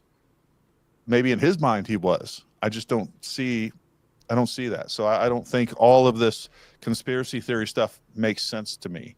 I don't think that there was people following him around. I think he thought that he was paranoid. He's probably schizophrenic, maybe even to some extent, but he was definitely paranoid. He was definitely depressed. And I think he ended up where he ended up. I don't see a reason to deny the information we've been given so far. And if you go off the information that we've been given, I think we should be skeptical of it, but it is what it is. I don't know what else we should be going off of. Yeah, I mean, conspiracies obviously do happen, but generally for me, I have to sort of understand the purpose of them, and I just don't really get it in this case. But, maybe something else will come out in future. But at the moment, I don't know what's there. Yeah, what the purpose CTE. of faking a body and all that kind of stuff would be. But yeah, at some point we might want to. I agree. Next topic. CTE and TBI. I mean, 100%. I think that kind of explains almost everything for me. I've seen it. I've seen people's personalities change. I've seen, the progression of CTE. So, it's, and for those of you guys don't know, it's chronic traumatic encephalopathy. Basically, CTE is where you end up after you get a lot of TBI through, usually, again, with the military guys and special operations, we are exposed to so many different concussive forces throughout our military career that every time that you have a grenade go off, you're doing a door charge, you're, blasting down AT-4s and Carl Gustavs, and all of these things are having you're having a concussive force. Those have been now named subconcussive. So again, it's a buildup of smaller concussions. And there again, in training and in combat, like you get actual concussions quite a bit as well. So, that's another thing that we need to be aware of. Whenever you're ready, I've got Trump's presser queued up if we want to go to the Greenland, Panama, all this good stuff. This was a pretty amazing press conference because at the start it was just somewhere back here. Yeah, he brings up this guy's like an investor. He's putting he's a businessman. He's investing a bunch of money, and that's what all this press was billed as. Then all of a sudden we get all this kind of stuff. We're taking Greenland, we're taking Panama, maybe Canada, but they got to watch out too. So we'll play a bit of that. So we've done this all in 2 months of not being there. We haven't been there. It's coming up. And it's pretty amazing. And we think we're going to do some really great things, really great things. We're being respected again all over the world. The Panama Canal is a disgrace, what took place at the Panama Canal. Jimmy Carter gave it to them for $1. And they. Sorry to interrupt, but it just seems... Because that sort of seemed out of nowhere. It's like a disgrace. What happened at the Panama Canals? I'm not sure even how that came in the conversation, besides maybe Jimmy Carter having his funeral or something. But yeah, it just seemed a little out of nowhere. The Panama Canal. Really great things, really great things. We're being respected again all over the world. The Panama Canal is a disgrace, what took place at the Panama Canal. What? Like Jimmy Carter gave it to them for $1. And they were supposed to treat us well. I thought it was a terrible thing to do. It was the most expensive structure ever built in the history of our country, relatively. It would be the equivalent of substantially over $1 trillion today. We lost 38,000 people. Think of it, 38,000 people, they died from malaria, mosquitoes. They were unable to stop the mosquitoes. They paid people 5 times more to take the job. Many of those people died. We gave it away for $1. But and the deal was like was 100 years ago, mostly. They have to treat us fairly. They don't treat us fairly. They charge more for our ships than they charge for ships of other countries. They charge more for our Navy than they charge for navies of other countries. They laugh at us because they think we're stupid. But we're not stupid anymore. So the Panama Canal is under discussion with them right now. They violated every aspect of the agreement, and they morally violated it also. And they want our help because it's leaking and not in good repair. And they want us to give $3 billion to help fix it. I said, well, why don't you get the money from China? Because China's basically taken it over. China's at both ends of the Panama Canal. China's running the Panama Canal. And they come to see this Biden, this guy who should never have been allowed even to run for president. Hey, Chris, of course, he shouldn't have either. We're still getting questions about kind of the last segment. I want to kind of flush those out before we kind of move on to the Panama Canal, because I think that's worth a good discussion, and Greenland on that as well. So a couple of things. Number one, let's see, Team 55. Good segue, Gary. How did you come out of soft, clean, and clear-minded? I'm not sure I did, right? Look, there are definitely times where I feel like Well, let's talk about when I got out of the military. When I first got out of the military, I went literally off of a combat deployment to like 2.5, 3 months later. I was working full time, so I was coming off an ODA, going straight to Department of State. So you talk about culture shock. I moved from Washington State to West Virginia and here in the DC area. And it was a major, major culture shock and how things were done and the people I was working with and things like that. I was definitely severely depressed. I was drinking a lot. There's no doubt about it. I was on a path of self-destruction. Now I kept things together and I was still going to work and all this other stuff, but I'm just being real with you.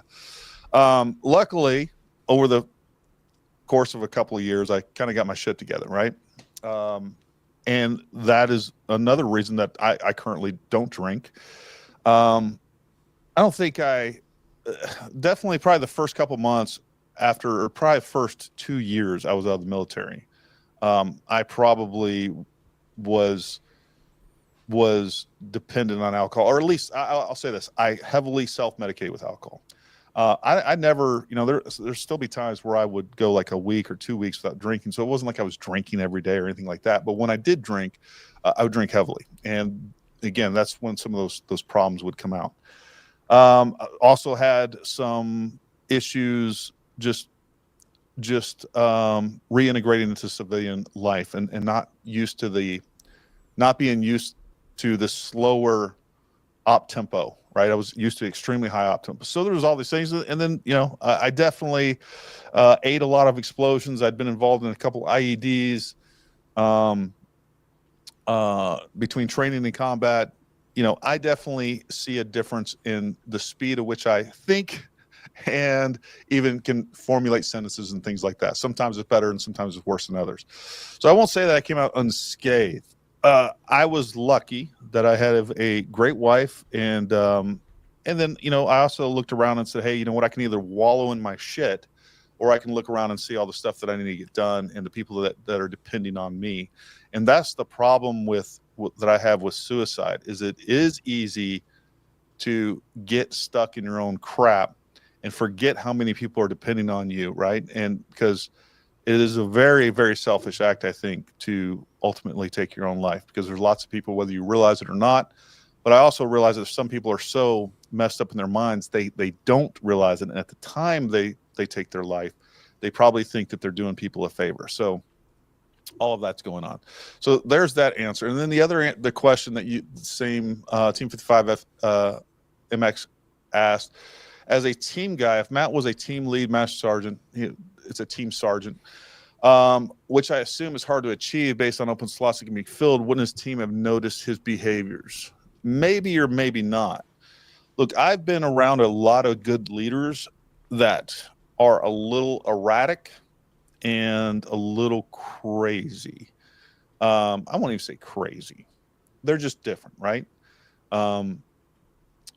So, and then there's also the fact that when you're on a team and you're look, especially when you're deployed, but even back in the rear when you're not deployed, you got so much crap going on, and you're managing like 50 different things, and you have training events coming up, you're planning for new trips, you're doing reports for old trips, you're getting ready for this mission, you're doing, like, you stay so busy, you have no time to take care of yourself or to worry about yourself, which is another problem. So, and we also see where people, are one person at the team level, and then they go home and they're a completely different person, and they're, that's when the monster comes out a little bit. Or even we see this a lot on when people go on leave, especially like block leave. If you're going on leave for extended periods of time, suddenly, like, half of the company will come back, and there's guys that have gotten DUIs, there's guys that have gotten domestic violence issues. There's real issues there. So they may or may not have noticed something. I don't know. We also saw that, and we talked about this with Matt Tardio that he was only a team sergeant for 1 year, 10 months. That's a short term. That's odd. Sounds like that he had requested to go off the team and go do other things. And there's lots of guys that do that or need to do that. Lots of guys that should have done that and didn't do that too. So that kind of, hopefully that kind of answers those questions. Yeah, Junior Seau, if you guys don't know about Junior Seau and Aaron Hernandez, after those guys died, they did autopsies on them. They saw how badly their brains were damaged from CTE. So there's that. Just from Gridiron.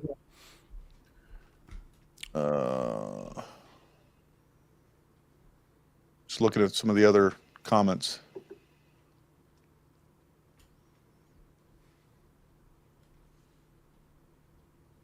Yeah, I said 1 year, 10 months.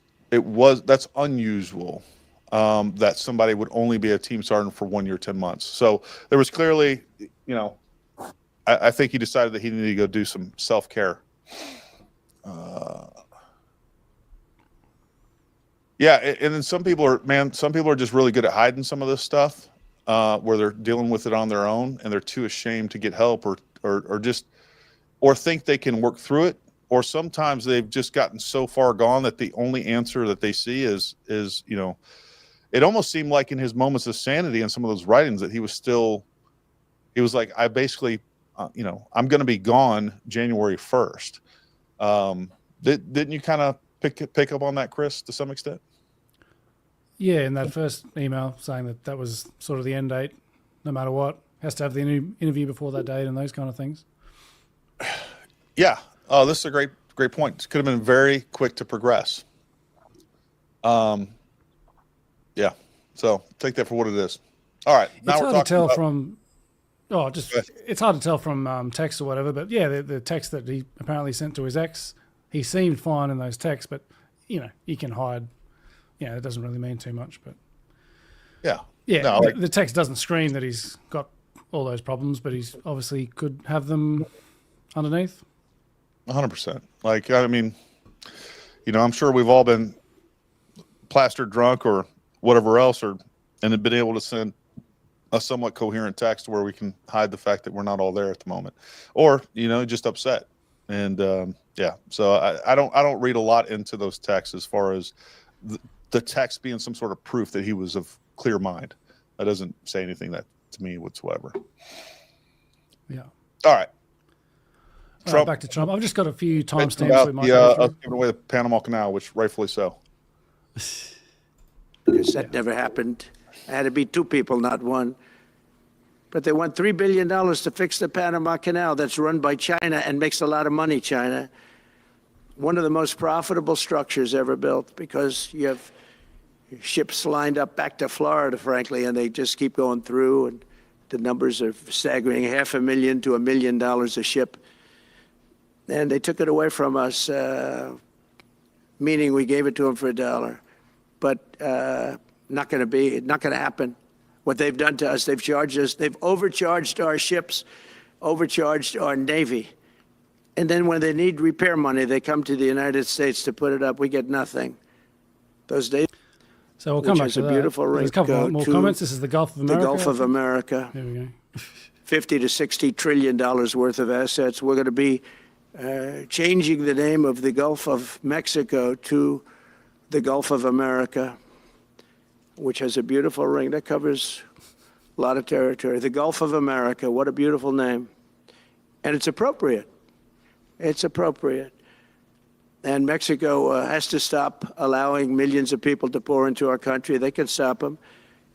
And we're going to put very serious tariffs on Mexico and Canada, because Canada, they come through Canada too, and the drugs that are coming through are at record numbers.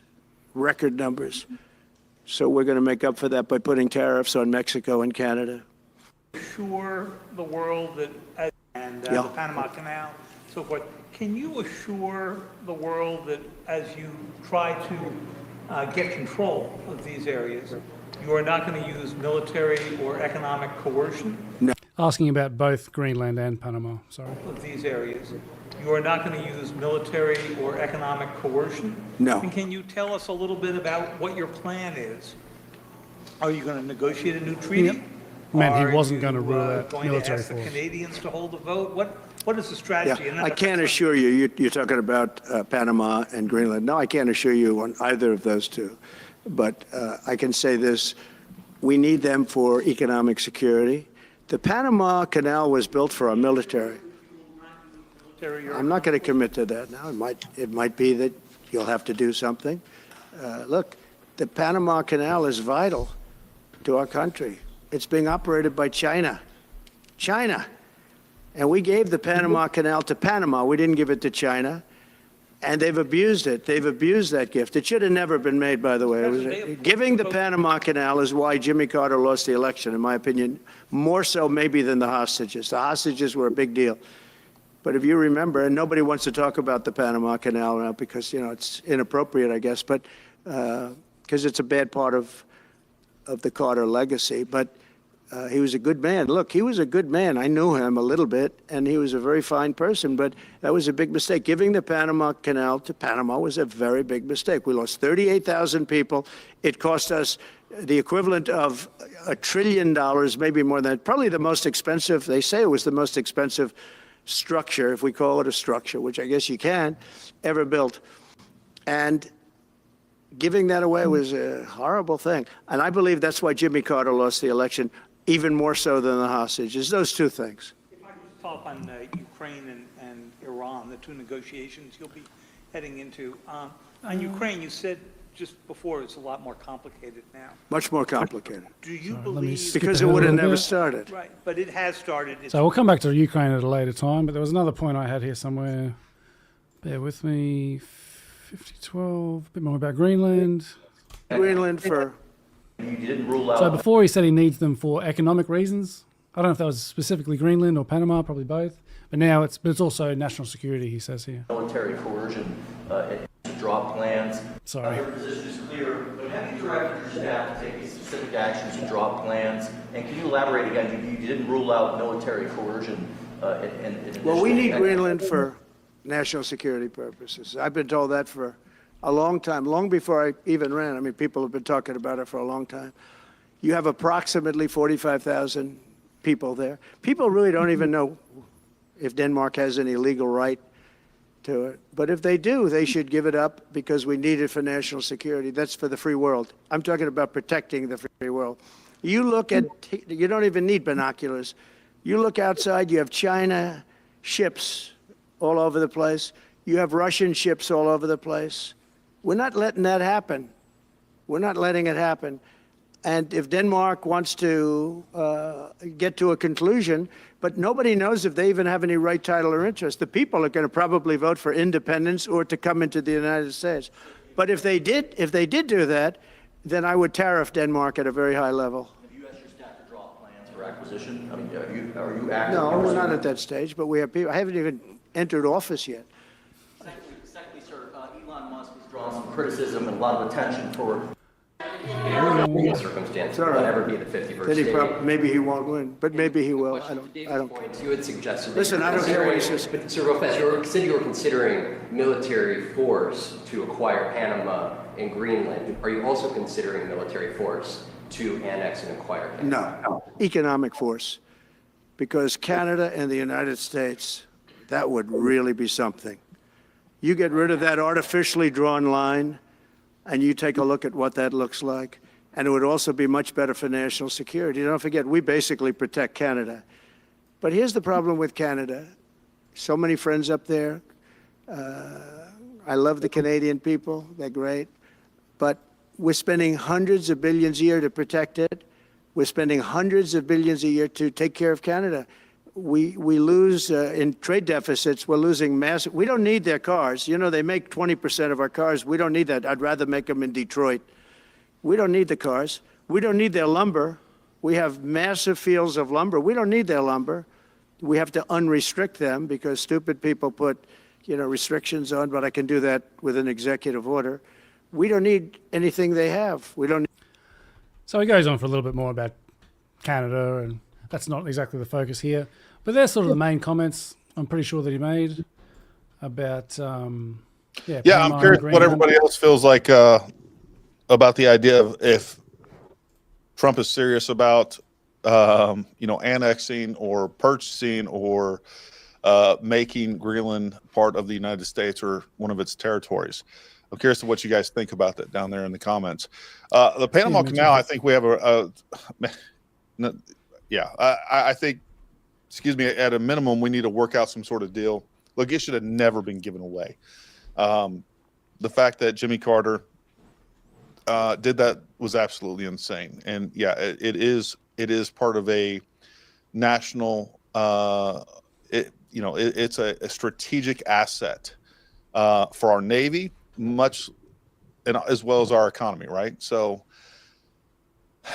it's insane that we gave that away. I don't know what power he has to negotiate that back into our control, but the fact is I think there's if you do some research on it, there's a real good argument to be made that China is controlling the Panama Canal. China is controlling a lot of South America. China is all over Mexico and Mexico City. China is all over Africa. I spent the last couple of years traveling a lot in Africa, and every major country and city that I went to, China was all over the place.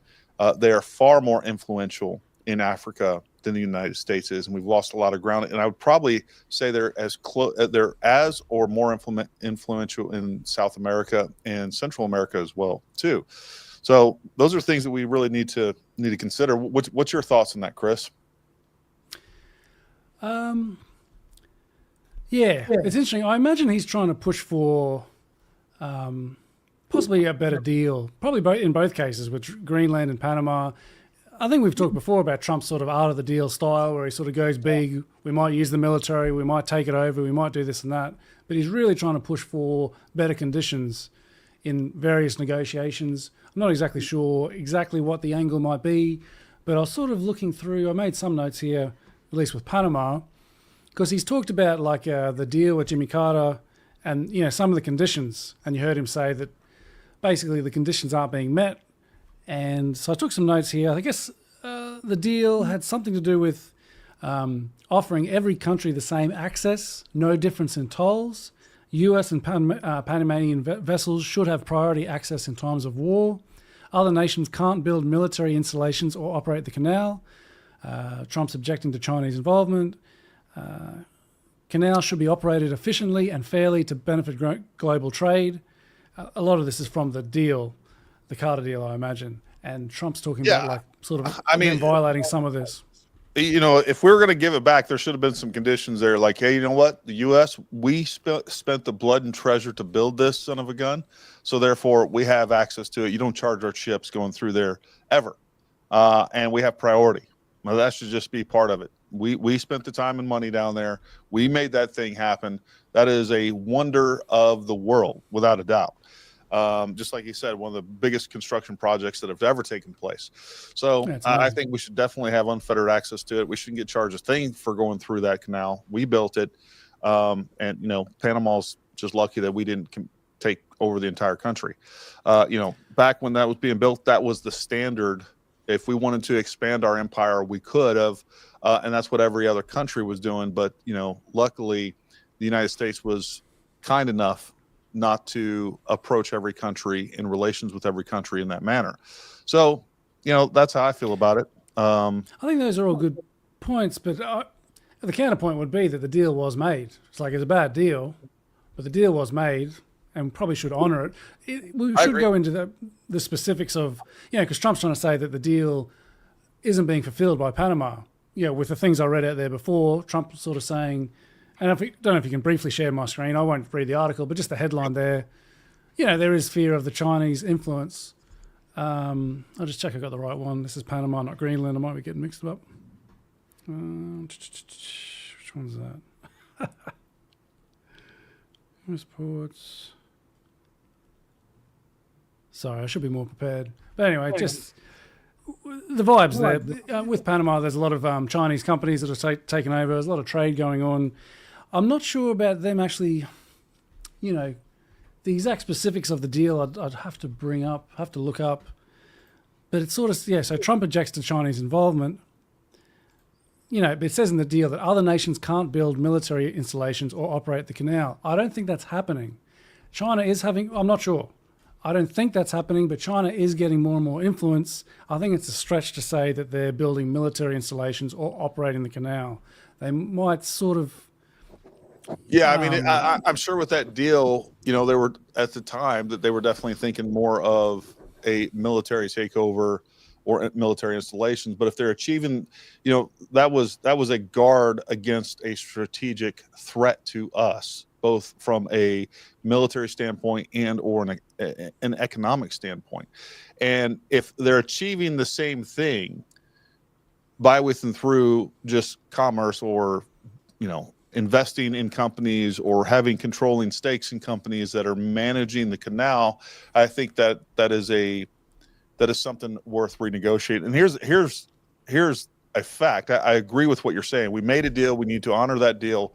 But the other part of that is, guess what? We have the military. Forget about military. We have the economic might that we could renegotiate that deal. And if the intent of that deal is not being carried forward, even though that it is, you know, to the legalistic version of it.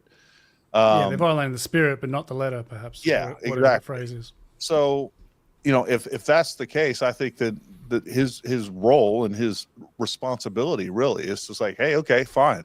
But guess what? If you're going to charge us, you know, millions of dollars to go through the Panama Canal, since we built it, guess what we're going to do to you? We're going to charge you for this or that, or, you know, not give you the economic help you need here. The fact is that America has more economic power than any other country that is out there. And China is definitely catching up to us. But we have not leveraged that economic might. As a matter of fact, for whatever reason, we've had a lot of leaders that have, you know, gone to these negotiations where we end up losing every single time. We're on the losing end of all these agreements, and that has to stop. And I think that's what Trump is trying to do here. I do think a lot of this is sort of bombastic, and, you know, it's a little, it's you know, yeah, it's the Trump style negotiations. Chris, here's what I'm gonna do. I'm gonna put you up. You're in charge. Talk for a couple minutes. I got to use the bathroom, and I'm gonna check this. I'm gonna check this machine over here because I keep losing you, and see if there's not a button thrown that shouldn't be. All you, Chris. All right. See how we go. Haven't really prepared for this, but we'll see. All right, I'll give it my best shot here, people. You know, I'm sort of hampered because I can't bring up videos or anything like that, but we'll see how we go. We'll just kind of wing it. All right, so we have, because I found a pretty good video that was sort of going through the whole history of the Panama deal. It's good to find out all the specifics of what the agreement is, to see if Trump can wiggle out of the deal. From what I gather, I don't think it's actually being technically violated, but you can understand why Trump would have a problem with it from U.S. interests.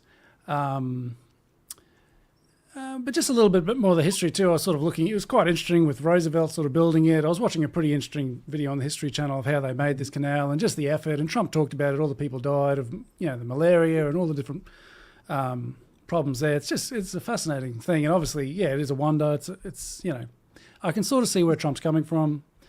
But you know, as an outsider, I always get a little bit concerned about America throwing their weight around a little bit too much, which might be a different perspective from the Americans sort of watching.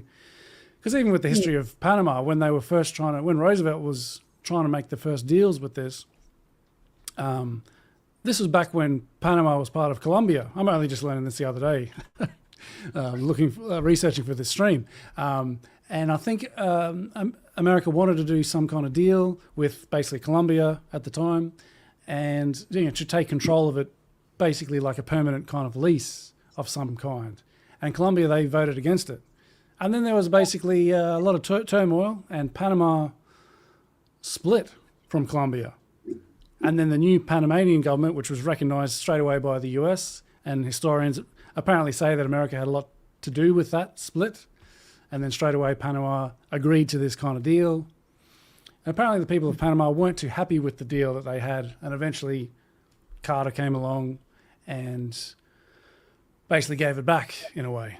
And I think some people in Panama are happy about that, but not Americans, obviously, because they put so much into it and just to give it away. And yeah, besides, from what I can see, the US and Panama vessels having priority in times of war. Otherwise, it's supposed to have the same access for every country. No special treatment for America, even though they built most of it by the looks of it. Well, that's utter horseshit. That shouldn't have ever been included in the deal. I mean, it should. I mean, it's like, look, man, we built it, we control it. We should have never given up control of it. And whoever was just so gracious to waste, that's, again, this goes back to politicians, and it's so easy to give away and to be charitable with shit that's not yours.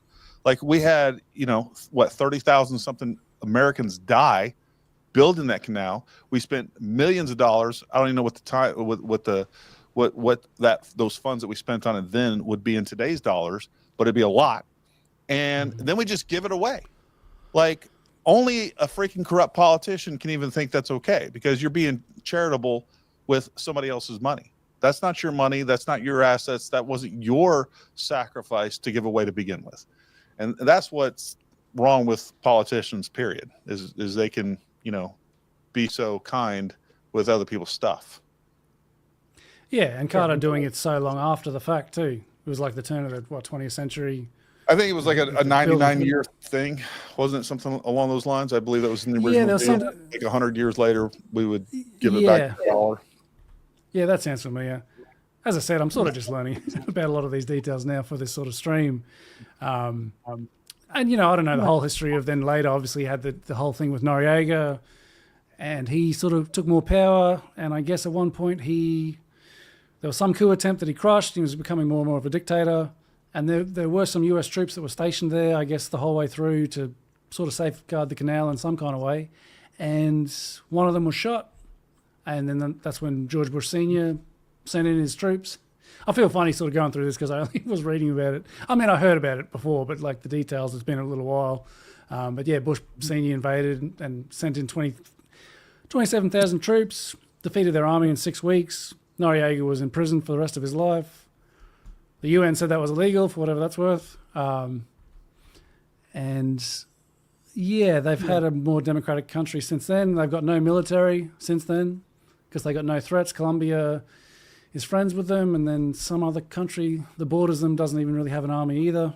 And the US is supposed to come to their aid if needed. Maybe that's some kind of a deal with George Bush Sr. I'm not sure the exact details with all that. But yeah, skip forward to now. China's, a lot more companies are in Panama. I was trying to look up the numbers. It might even seem like China is their biggest trading partner, like way beyond America. And that's probably the concern here. To Panama, China might be more important of an ally to America. Yeah, no, I mean, they probably do have more boats going through that canal than any other country. I don't doubt that at all. Team 55 MX said, I think Donald Trump has learned from the first term and he knows how to make it happen. Look, I think there's some truth to that. I think that in his first term, Trump was kind of setting aside his own instincts and trying to do a little mix of Donald Trump with how things are normally ran, right? And I think we're going to see a big difference, or I hope to see a big difference in this term where it's like, nope, we're just going to do it. I think to pick, he was coming to a new office and from a businessman to a politician. That was a big change, right? So he was listening to people saying, hey, this is the right person for this job. This is the right person for this job. He was trying to go by the book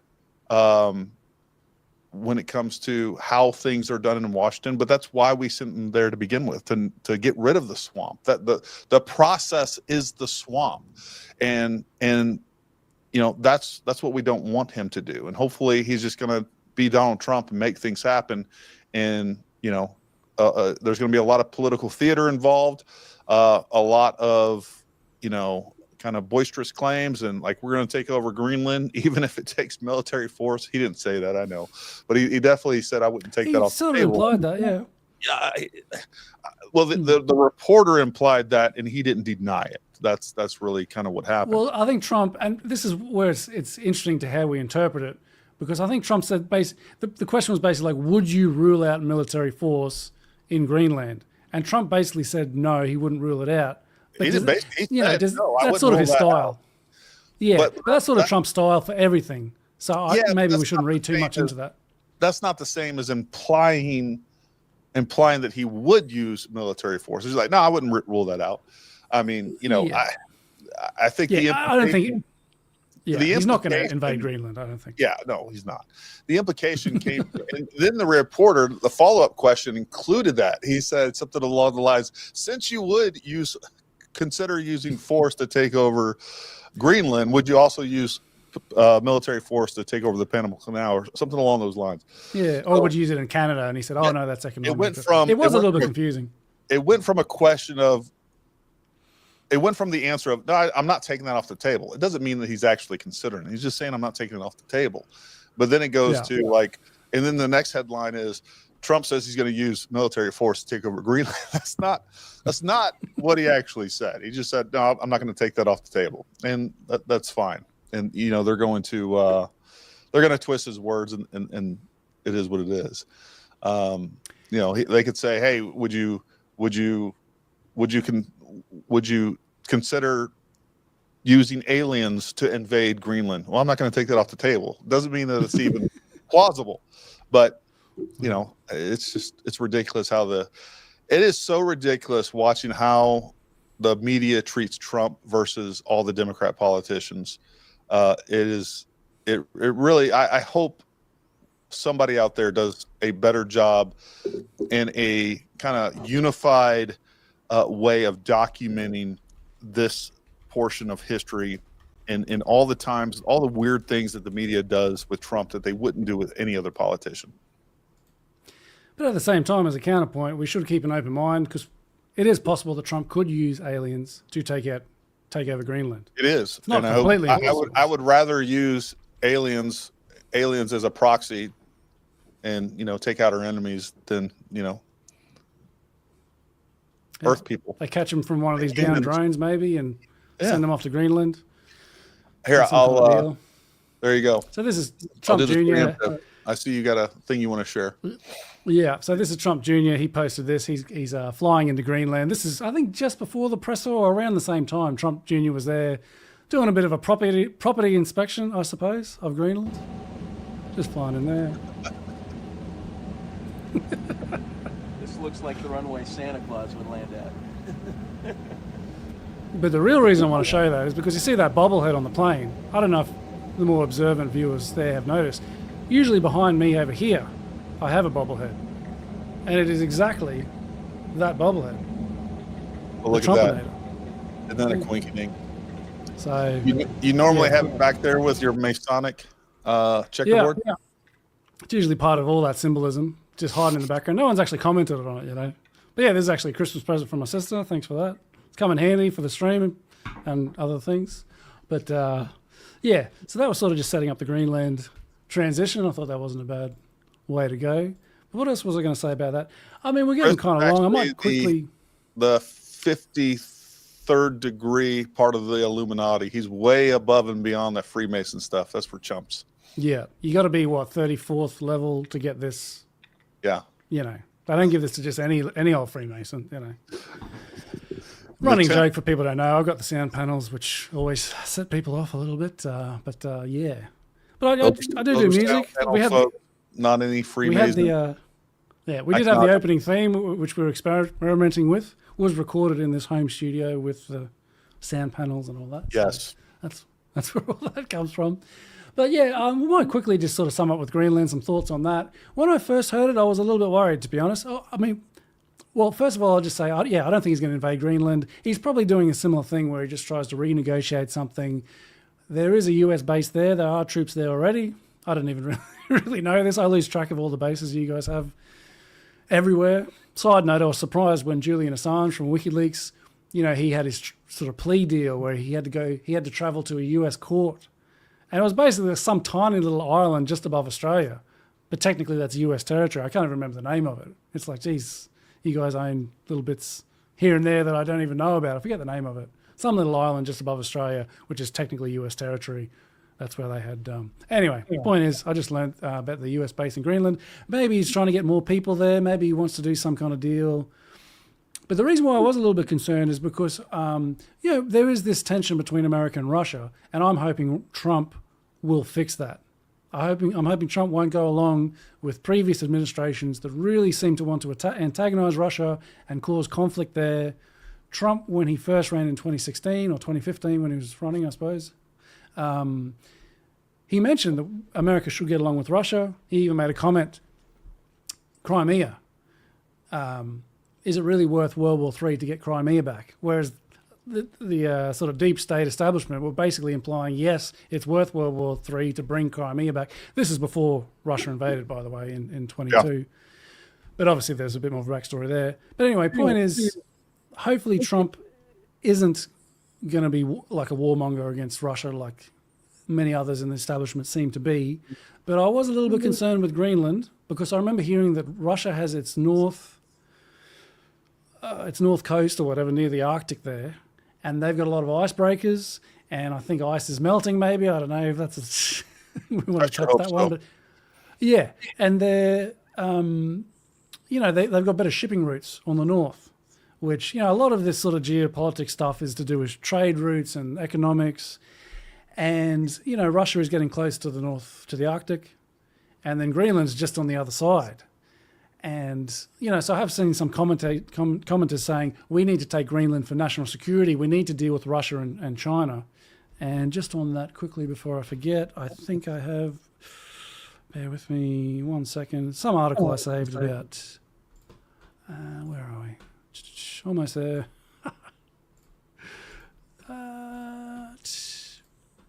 Yeah, if you can share, bear with me. Articles like this, I just shared my screen. I won't go through the article or anything, but just the sort of headline there. So Russia has a lot more shipping routes, and Russia and China have been pushed together, largely because of America sort of doing the wrong thing with sort of antagonizing both of them. It's pushed Russia and China, which aren't natural allies at all. They've pushed them together in a way.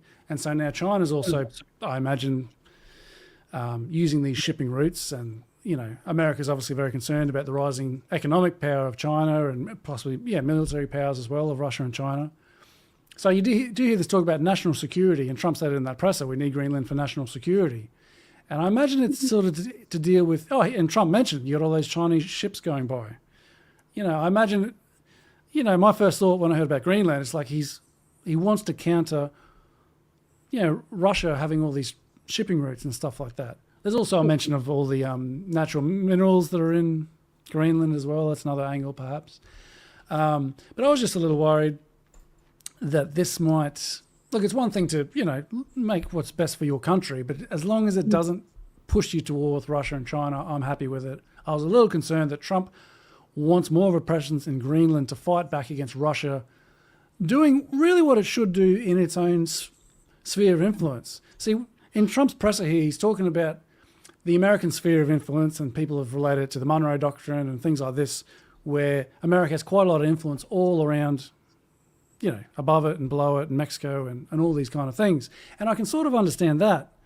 But then what about Russia's sphere of influence in Ukraine? What about China's sphere of influence in the South China Sea and Taiwan? So I think it should be a bit more, it's fine for America to exert influence there, but I think, just the way the world is going and what they call the transition from the unipolar world, where America sort of was number one after the fall of the Soviet Union, to the so-called multipolar world where Russia has a lot of influence, China has a lot of influence. I think there has to be a lot of give and take, and I'm a bit worried about America sort of trying to dominate too much.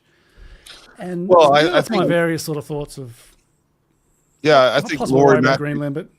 Matthew said it well. Like, we've had no wars under Trump, and I haven't seen him, push forward any policies that indicate that we're going to, we're headed toward. Look, I think we're going to be safer as a globe under Trump. If his military policies, are the same as they were under his first term, and I think they will be. The other thing too is, the thing is I don't see why we are natural enemies of Russia.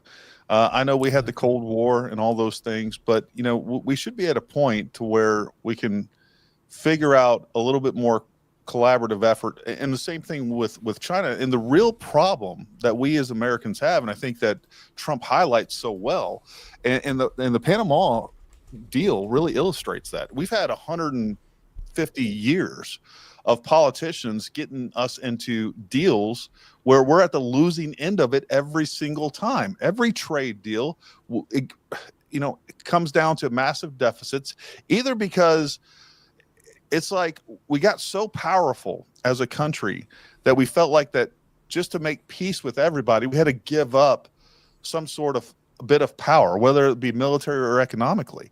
And that's how all of these politicians on both sides of the aisles have made all of these deals with every other country in the world. And we're now at a point where we're $36 trillion in debt. We pay more taxes than we have ever paid before. We have some of the lowest and most stagnant wages of ever before. U.S. production is lower than it's ever been because of all these hundreds of years of bad deals. And that's what I think, that's what I think that ultimately Trump is trying to recover a little bit of, like our dignity and being able to make deals that are mutually beneficial and not are completely one-sided, which that's how they've always been and will always be if we have just the current state continue. That's what Biden has done. That's what Bush did. That's what Obama did. We're always at the losing end of every deal, and it makes no sense to me whatsoever. Yeah, previously the status quo seems to push for things that might benefit some elites in America, but they generally don't serve the American people or America as a whole. So I'm generally supportive of Trump. I mean, I've got the bobblehead and everything. He didn't start any new wars, which is kind of amazing. Normally every president starts at least one or something, going back a few decades. So hopefully I'm glad he won. Hopefully he will, because he talked about ending the Ukraine war. I took that to mean that he wouldn't fund Ukraine anymore. And he basically said to him, look, we're not going to fund you anymore. Just make a deal with Russia and you're probably going to have to lose some territory. That's how that war will end, I think. I have heard some comments from some people he's hired. I forget the name offhand. But they said, no, part of the negotiating tactics also is taking the handbrakes off Ukraine and letting them bomb further into Russia. And also something to do with oil, maybe getting allies to produce more of it so Russia makes less money from it. I forget exactly how that works. But that worried me a little bit. I've heard people talk about that, but there's nothing that he himself has said. As a matter of fact, he said, hey, look, I want to end this. I want to end the war. I don't think he is for escalating the war against Russia. He's spoken out against that. Who knows what some of his cabinet members think? I mean, hopefully. Yeah, some of them are a bit of a worry. Yeah. He's pretty good. I think generally speaking, I think not generally, I think his current cabinet members that are either being proposed or have now been picked are much better and much better than his last term and are much more likely to pursue policies that benefit America both economically and militarily, while at the same time not pushing us toward war. I mean, if you wanted a warmonger, Pete Hegseth isn't the guy to pick as, Department of Defense Secretary. So, I think so far his words and the things that he's actually doing are aligning regardless of what all the chit and chatter is over around the freaking edges of the periphery. Like I hear. Yeah, I generally agree with most of that. The only thing that sort of sticks out to me immediately is Marco Rubio. Was he the Secretary of State pick? I mean, he's about as neo as he can get. He loves every single war. That is a choice that, but it sort of reminds me when Trump brought on Bolton, and I can't stand Bolton. But I guess the argument was, and I think he said this himself in an interview with Joe Rogan maybe recently. He said, I picked Bolton because he's a crazy guy. So when I want to deal with North Korea, I've got Bolton in the background to let North Korea know, if we don't make a deal, I've got this nut job here who'll push for war and bomb the hell out of everyone. So I'm hoping Rubio's along the same thing, but still, it's just a little bit risky. Well, I don't think it's fair to compare. Like, there's some things that Rubio has done that I disagree with, but I don't think he's anywhere near. It's not a good comparison between him and Bolton. Bolton was just a flat-out warmonger. I mean, there wasn't any problem where the war wasn't a solution with Bolton. I mean, that's just how it is. I'm not sure how different Rubio is, though. He generally supports most of the wars. He's very belligerent against Russia, I'm pretty sure. I mean, every Republican in the past has been supportive of the war in Iraq and Afghanistan for the most part. It's just in the last couple of years, really, the beginning of the 2016 Trump campaign, where we saw Republicans coming out and speaking against war. I mean, that's where Trump started it all. Speaking of that debate with him and Jeb Bush, you remember the one? And Trump basically said, your brother got us into that war. It was a mistake. It was wrong. I love that moment so much. And that was a big part of why I like Trump. It's like he was letting the Republicans know it's okay to criticize the Iraq war. We don't have to accept that's a good thing because that was our team. And I really appreciated that part of Trump. No, I agree. I think he created that policy that now most conservatives, I don't ever like to even say that I'm a Republican because of that. I mean, I think there's so much wrong with the establishment Republican Party that, when we're talking about so many of the politicians on that side of the house. I mean, we need a clean house. We got to get rid of the old Republican guard and get some new folks in there. So, I'm curious to see how that all is going to turn out. Yeah. I think that's a pretty good discussion on all that. I think the next topic we might be hitting next episode, which will be Thursday, would be Romania. We didn't really touch on that too much, but we're sort of getting to the end. We might wrap it up pretty soon. But yeah, next episode, get looking into Romania. Sean Ryan that we spoke of, he's just done an interview with the leader who seemed to be winning the elections on the second round. I forget all the details. We'll research all this for next time. But this leader in Romania, he's anti-NATO. He doesn't want to join, well, somewhat anti-NATO. Maybe that's an oversimplification or whatever. But he just doesn't want to be part of the Ukraine war. He doesn't want to fund it. He seems like a Romania first kind of politician, which the system doesn't like, those kind of sort of nationalists that look after their own people more than whatever the global plan is for this war or that war. And in December 6th, I think it was, they annulled the results of the election because they claimed Russia was interfering, I guess, to prop up this guy, who they say is pro-Russian. And so Sean Ryan's done an interview with that. People are protesting on the streets. That's kind of a big story. They're expanding a big NATO base. And, Romania's right next to Ukraine, very close to Russia. There's a lot there. So we'll probably hit that. I've still got to look at the interview with Sean Ryan, and we might hit that on Thursday. There's a lot to unpack there. And originally when, Chris and I were talking about just kind of scheduling the different topics for shows and things like that coming up, and he brought up Romania, I'm like, dude, I don't think any Americans, I sure don't care about Romania. But after he told me a little bit more and I started researching it, there's a lot of parallels going on with this idea of election interference. And then we have, the Democrats of their party essentially wanting to cancel the election because they didn't get the results they like. Now they're blaming it on Russian interference. It's out of a page of our own playbook here in the United States, and I think it is relevant, and I think it actually is extremely important for Americans to understand what is going on over there and why. And so we will cover that in depth. Hopefully, many of you will kind of research that a little bit, but we'll cover that in depth on Thursday. But as I stated before, we're going to start doing the Counter Media podcast every Monday and every Thursday. We may be moving that to 8 p.m. Eastern time. We will continue to talk about that, but we'll let you know when we make that decision. And it's not just Romania. NATO expansion is a real problem. NATO expansion is a real problem. Not only does it put us in the crosshairs of World War III, but NATO is not in our interest to begin with. I think there's more problems than benefits with NATO. So, it served its purpose. It was there for the Soviet Union to counter them. Since then, it's been looking for a cause. They bombed Yugoslavia for a while. They're in the Middle East for a while. Now they're pushing against Russia as opposed to sort of making some kind of peace. The other problem with the UN is that it basically forces a bunch of different countries' agendas on the United States, and then when our stupid diplomats and our politicians agree to help support these agendas, the only one that's at risk, both militarily and monetarily, is us, the United States. And that's the problem with NATO. Like, NATO does not represent American interests at all, ever. Like, it never happens. And that's the problem with NATO. And I think Trump was absolutely right. We need to pull out of NATO. And if we pull out of NATO, it's not a viable entity. Without the United States and our funding, NATO doesn't exist.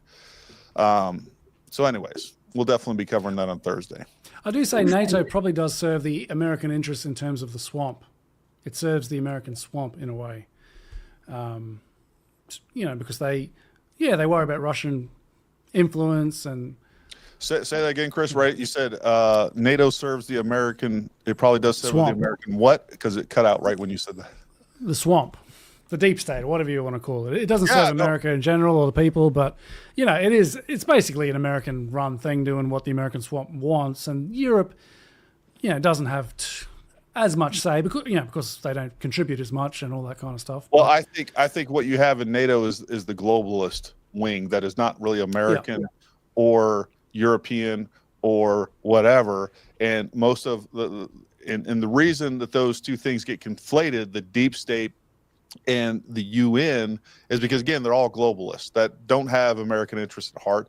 Our own deep state, the people that are bureaucrats, diplomats, politicians, that they're not looking out for the American interest, and that's where the UN interests align. NATO aligns. So that's kind of where we're at with that. But we'll talk more about that on Thursday for sure. Anything else you want to cover before we call it a day, Chris? No, I think we have covered a lot of things today. Not too bad. Yeah, indeed. And I think in future we might do something like this. I don't know how the chat feels about multiple topics. We're sort of figuring it out as we go. But I think that's a good idea to hit a few topics, and we'll sort of get a better structure and stuff as we sort of go. And structures for the week. We'll just wing it every single time. I like it. Shania G says too many people who actually have to die in a total war have no clue what that looks like, and they aren't paying much attention in history class. That's absolutely right. They're a bunch of idiots with other people's money and other people's children at their disposal. That's the problem with it. That's the problem. And as I think even Putin said, in a world war between America and Russia with all the nukes and everything, there would be no winners.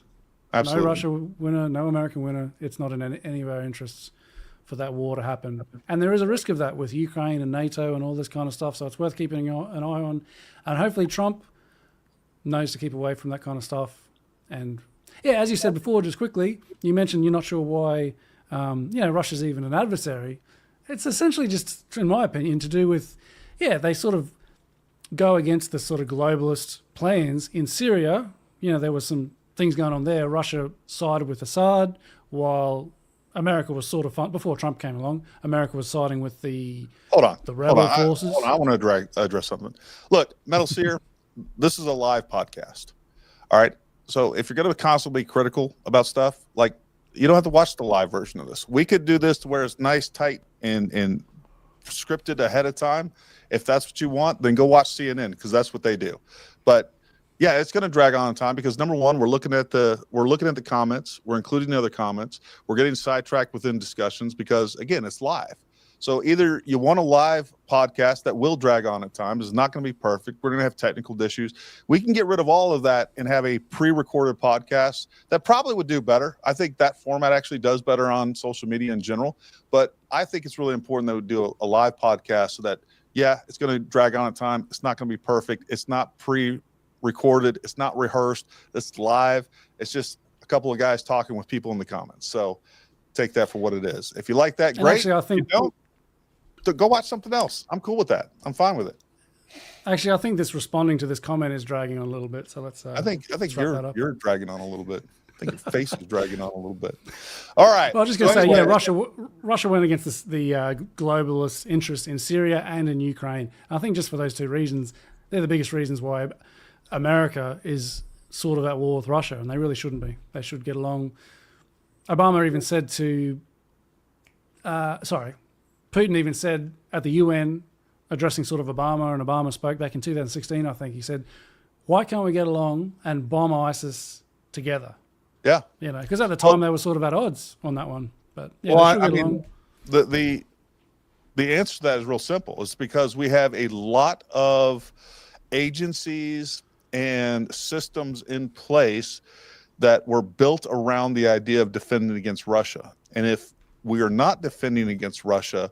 Those systems, those apparatus, all the stuff that we have built up that was justified, funded because, hey, we are defending against Russia. If Russia is no longer the enemy, then they don't have a purpose or should be defunded or reduced. And that's the last thing that the deep state and these bureaucrats want. That's the real reason why we have to keep Russia as enemy. I mean, there's very few countries that we have more in common with. I mean, seriously, we should be allies, and we should be helping one another, and we should find all the things that we have in common, as opposed to this constant division between us and Russia.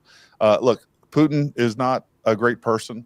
I think, almost all government leaders are not great people, and in general, and he is not exceptionally terrible. There's a lot of other folks within the EU and the Middle East that we deal with that are worse than Putin ever could be.